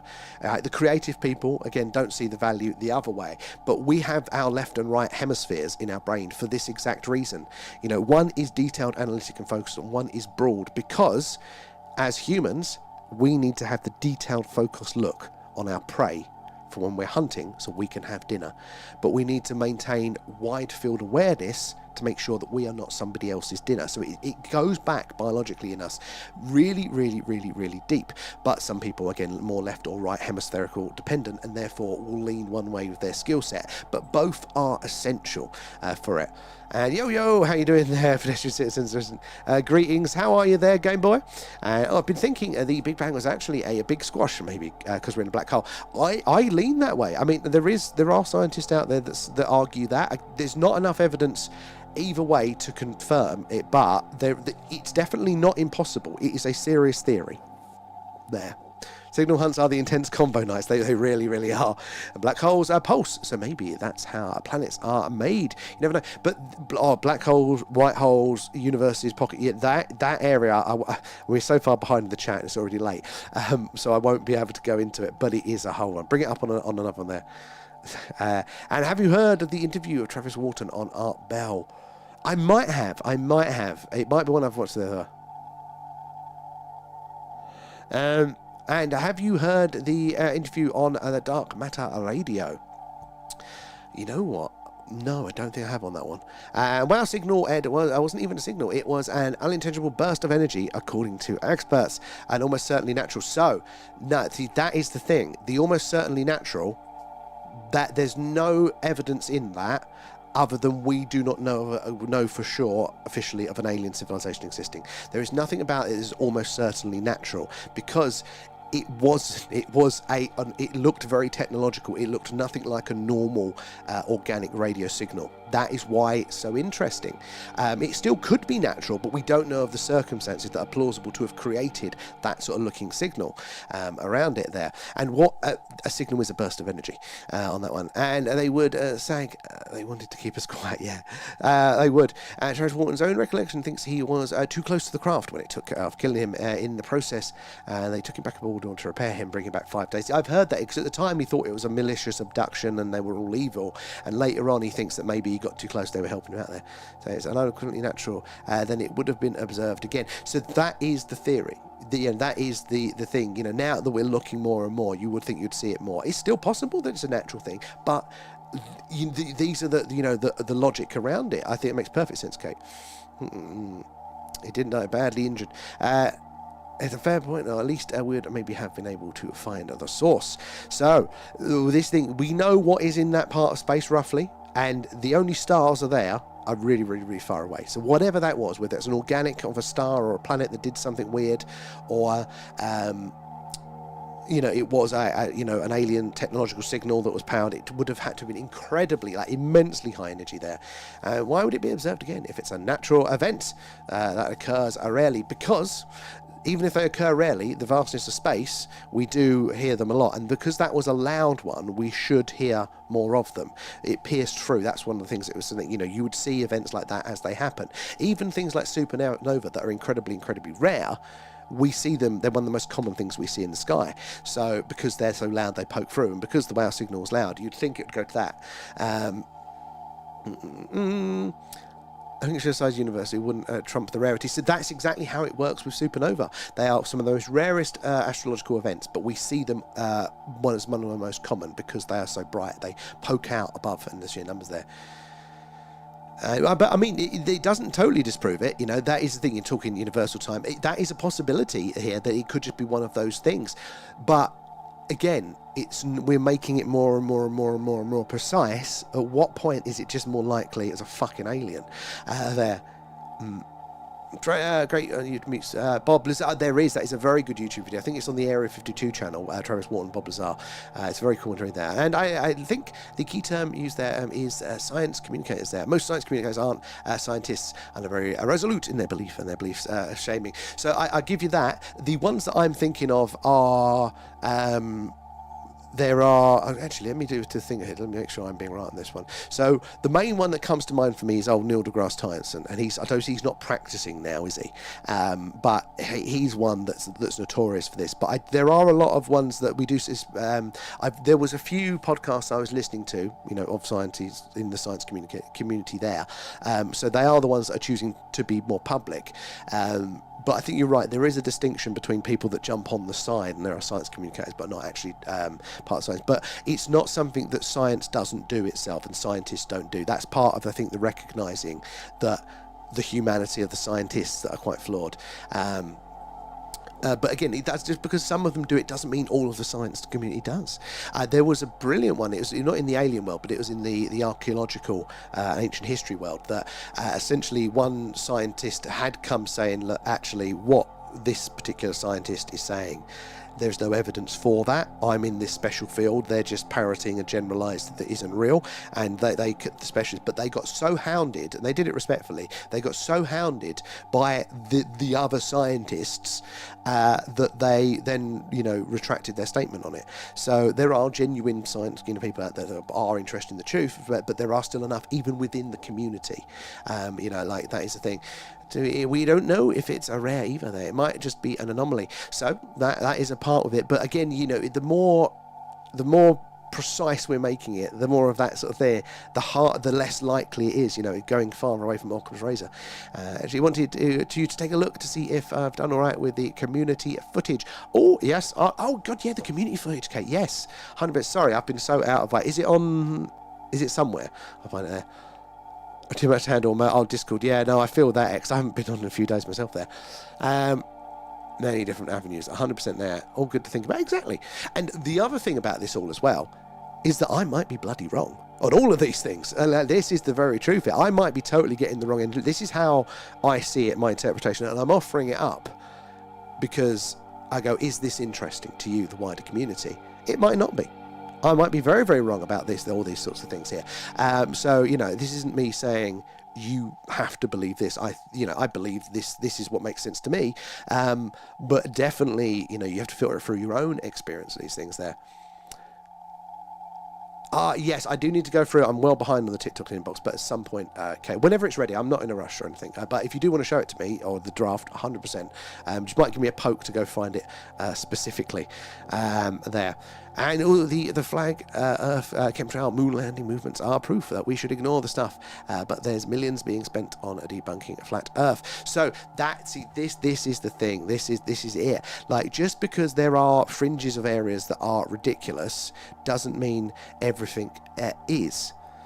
And the problem is, you're basing those assumptions. So like I don't believe the flat Earth thing. That's not on a way that I go.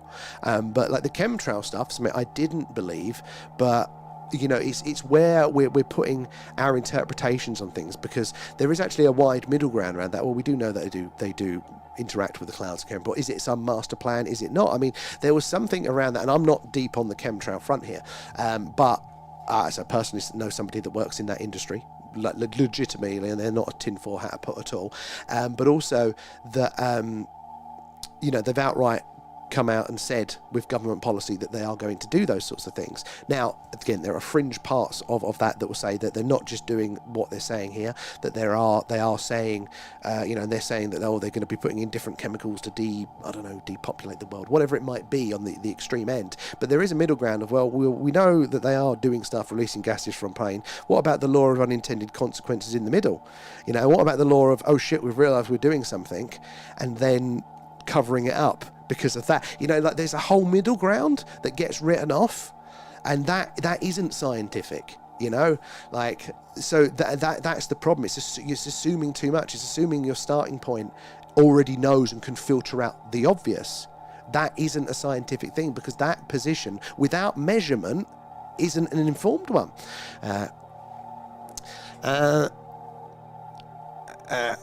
Hydrogen cloud is the latest theory. So yeah, that was the latest one, wasn't it? But for me, again, that one, and it could be possible. I can't write it off, but I don't like it because it's like the ultimate fucking Paul trick shot. You've got to get the star, whatever type of star, doing this thing, launching an emission, which then goes through this first cloud, and then if it goes through a hydrogen cloud, which then changes the signal type, and then comes to us here on Earth. I'm like, again, what point is it easier? It's just fucking aliens. There we go. Europa has a life, definitely SS. So it's one of the interesting candidates, but I don't know if we know for sure. There's a lot of signals, but there's a lot of signals on Mars, and they both are really dry with their humour. I didn't put, what was that one there?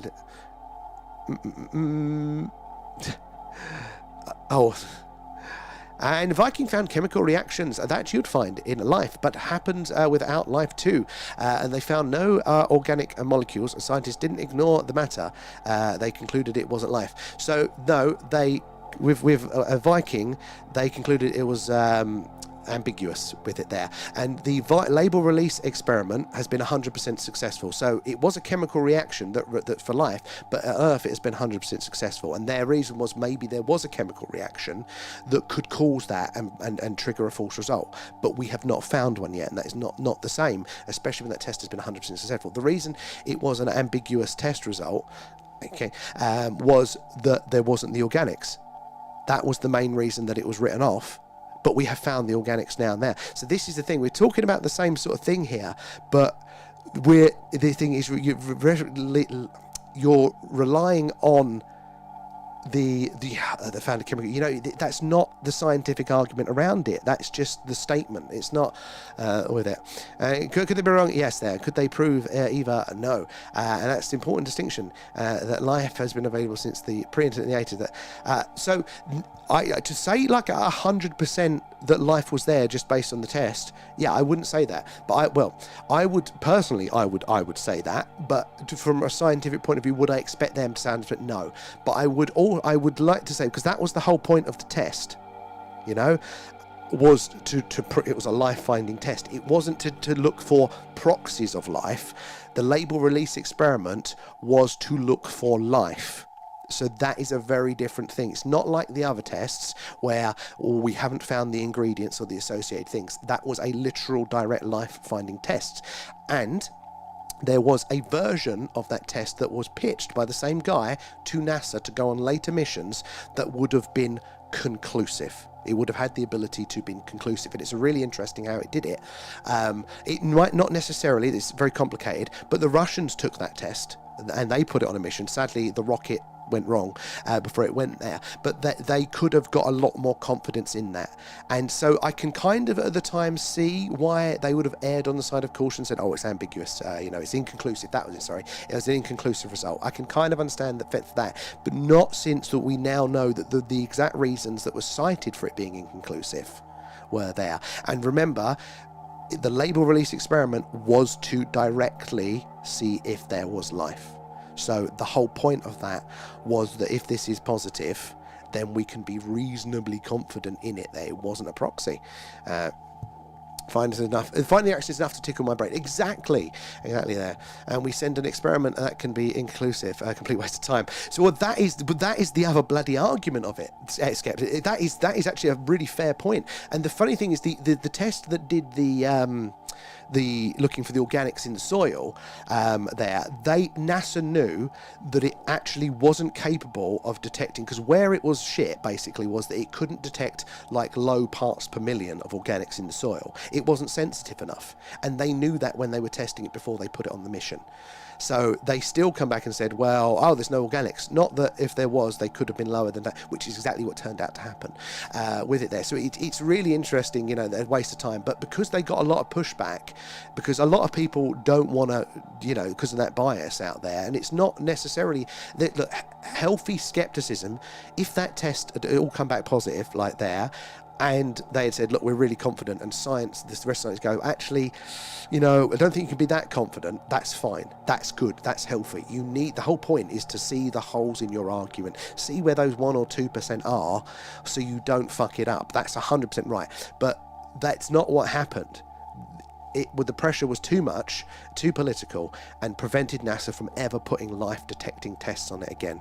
Rather than going, oh, that's tantalizing, their reaction was, we're never putting a test on there again. That isn't a scientific reaction to get more information. That is an emotional, and that is on them. I'm going to have to skip ahead. Sorry, guys. I know we're 20 minutes behind. This is a fantastic debate. I love it. This is absolutely brilliant. So I appreciate it, especially if you are on the other side of it as well. I do appreciate it. And what if the Great Wall's defensive mechanisms were directed? The Chinese fireball there. The problem is only, trying to understand, 50 years since that's inconclusive. Exactly. But why? They had the options. The version 2 of the label release experiment was, right, okay, I'm going to have to end it after here, but this is really interesting because it's getting late. I was meant to be off for an hour ago. So basically, the label release experiment, the very gist of it was that they would take a soil sample and they was going to feed this is total, very oversimplification of it, feed any potential life in the soil, like bacterial life, they were going to feed it nutrients, and therefore if it was life, it would eat the nutrients and then expel waste, and it'd be proportionate to the amount of nutrients that you put in there, right? And then what they would do is, if they got the positive result there, which they did, they went, oh, nutrients goes in, seems to be they'd see the waste, and they'd measure the waste because the nutrients was radioactive, and they could detect the radiation in the outgassing of it, basically. And then they would burn it, right? They'd burn the sample, they'd irradiate it, heat it up to whatever it was to kill all life there, and then if they tested it again and they wasn't getting the same detection of nutrients being processed, then they could then basically go, well, look, we've burnt it, now there's no life can't survive that heat, then looks alive. But then there's a third step, which was, we will burn it at half the temperature, which we would think would kill half of the life. So if we saw a result where it's only eating half of the nutrients, then that kind of fits with the life thing. And there's another reason why it probably wasn't a chemical reaction, which was because the temperatures wasn't high enough, or something along those lines. There's something to do with why it was most likely not going to be a chemical reaction that was going to cause that one as well there. So that was how the label release experiment worked on those things. Again, it works consistently 100% of the time here on Earth, never a false positive. So, you know, it is space. We're not on Mars. Maybe there's a variation. You know, you have to allow for that. But the version 2, which Russia took but NASA refused to, was that they were going to do 2 simultaneous tests, the same basically. But the 2 separate tests we're going to be having left or right-handed proteins. So it's not cells in it, but molecules, the molecular structure of things, you have a left or right-handed version of life. It's called chirality, and again, I'm not a scientist, I really will butcher this, but our version of life, I think we're the left-handed, so we only consume left-handed proteins, we can only interact with that. But as far as we know, there's no reason why it has to be left-handed life, and if Mars was an independent strain of life, it might have been a right-handed chirality there for the life. So if it only ate, so basically, if it only ate the left or the right, you know, if it only gave off the emissions for one of those rather than both, because a chemical reaction wouldn't care. It would just have the same with both. But if only one was eaten versus the other, depending which way, then that would be really, that is such a life-specific variation there. There isn't much to argue with. And especially if it was the right-handed and we're the left. I think we're the left. But if it was the right-handed and we're the left, then that's a totally different strain of life. That's full-on alien. You know, there's really interesting ways around that. So the Russians took that experiment, put it on a Mars probe, but it didn't make it. Something went wrong with the rocket. They're concentrating on other more portable matters. Well, I mean, they just kind of got scared off it. And enough people doing crazy stuff to their own research now, to no doubt, yeah. And you think they'd send a mission every year to Mars to test for life? They're literally the most important question. Ed, bang on. You know, this is what the public want, is what we want. Why is there no good reason to do that? I think it's because of that, the politics of it, the pushback and stuff like that. That's what a lot of people are scared, because either they know and there's a reason they ain't telling us, or it's a very human thing, which I think there's a lot of evidence for there. I've got to spare 100 million liner. Well, there is actually a private mission to Venus for this, because again, there are indicators that there might be microbial life in the clouds of Venus. There's a few very interesting things. Again, it's an indicator. It's not 100%. There are ways probably that, you know, that could happen naturally, but there is a private mission on its way, not launched yet, but a very expensive one that's funded that should be going there soon. Myself, I've imaged the all-night sky for 30 years, and I still see stuff that makes me say, what is that? So that's a very good angle. There are people that do spend a lot of the time, you know, looking at the sky, and there are questions. We've had people on both sides of the equation there. We had people going, I'm an astronomer, I've never seen anything, I'd like to, and some people go, I'm an astronomer, and I've seen stuff. I've had people that go, I'm a pilot, I've never seen anything. And we've had pilots that come and go, I've seen some strange things. And Mrs. B, I saw 3 once there, all positioned. And I thought it was Orion's belt there, then all 3 zipped off at once. Now, that is very, very strange there. Especially if it was a while ago, but like, you know, because that stationary to moving, that is very hard for us to do. Unless it's very low down for drones, then that is very strange. Elon could afford that 1,000 times over there, and I'm sure the whole government could. He can, and he's one that wants to go to Mars. He's the one that's got it all going again lately there, and it's cold outside. There's no kind of atmosphere. So why is he doing it? He's the one that wants to live there. So that's why he's building the rockets. That is why he's building the rockets. That is why they've made Starlink, the internet, to pay for the rockets to go to Mars. So, he just... I think he even tried. Like, his initial plan was... the whole point of SpaceX, it wasn't a commercial interest. He wanted to get the space missions going again. He wanted to re-stimulate that, and his idea was maybe we could buy an old Russian ICBM, put some stuff on it that would make it to Mars, right, and then put a greenhouse on the surface of Mars and grow a plant to show life glowing on another planet, and maybe that would inspire people to kind of let's get back out there into space. And as he kind of looked into it, they wouldn't sell him a missile turn, so he started building rockets from scratch, built a whole business around it, now does 95% of mass to orbit, brings Starlink, bringing communication to millions of people, and us on the road soon as well. So, built all that, but it's all to get to Mars. That is the goal. But for him, it's not to find life. For him, it is just to make us multi-planetary as a species there. A little bit of redundancy in anything that happens to Earth. But even if you buy a Starlink kit, actually on the router that comes with the big dish, it's got the Earth-Mars alignment as its logo, because that is what he's doing. And he put it there, to say, look, this is when you buy a Starlink, you are funding humanity going to Mars. That is the purpose of it. So it's really interesting there. I had the COVID jab there, and my big toenail fell off. I got gout in my little toe as well. I've got a cat on a record doing his version of Cold Outside. Really?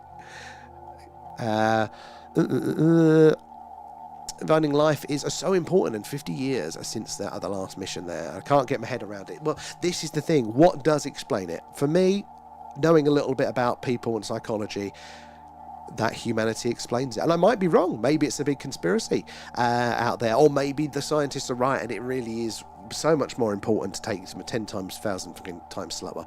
But again, if Musk is an element here, we don't have to take it that slow. You can just do it yourself and go there.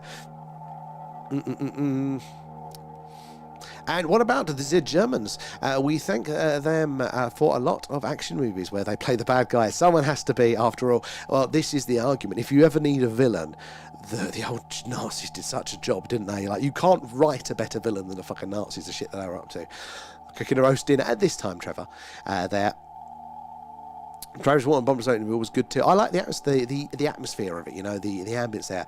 And I want there to be aliens, and I want there to be a god, but I am a born empiricist there. And although I accept God, aliens, Bigfoot, etc., are all plausible until there is least a reasonable evidence. And I'm skeptic. And that is, that is fine. That, I mean, it's not for me to say if it's fine or not, but I think that is a fine position to be there. And it is totally fine for you to go about and act in the world as if they are not true, until there is it. That is totally fine. And even if, say, you call yourself an empiricist there, like, that is a bias, but it has its benefits, in those sorts of, that is a useful tool, and it will miss some things in life. In this, like, I'm more of a generalist, I'm a patterns guy, that is a non-specific tool, and it has its advantages, it has its disadvantages. But if we didn't have people specialising, having their dispositions, having their biases, that is why we have so many people with different temperaments, because we need all the variations with it there. So I love that. And if admitted having caught the interdimensional being today, not today. Oh, God, no. Sorry. All right, I'm going to have to cut us off. I'm sorry. I'm 22 minutes behind on the chat still. So I'm going to scroll ahead to the bottom. So I'm going to have to skip all the wonderful things, all the awesome responses. But I've got to come off. So I'm going to say, go all the way to the bottom. And I'm going to say goodbye for now, guys. Sorry about that one. Fantastic chat as always. You're awesome. Even if we don't agree, I think this is brilliant conversation around it as well. And I don't think any of those positions are silly. Even if I don't necessarily agree or see it the same way, it's not they're not silly positions at all there, and I think it's brilliant there. And it's Pancake, I didn't see any spam, it's all good, so keep it up with that. But yeah, no, it's just me being slow and the questions being awesome. So thank you, everybody, both sides of all that. Again, we will hopefully see you tomorrow night. Hopefully the skies are going to be clear. You're all awesome. Thank you so much. And yeah, we'll be on tomorrow night. Hopefully I'll have my tooth sorted. We'll see what my chances are. I guess just need it there. I'll have a quick skim. Thanks, guys. Bye-bye.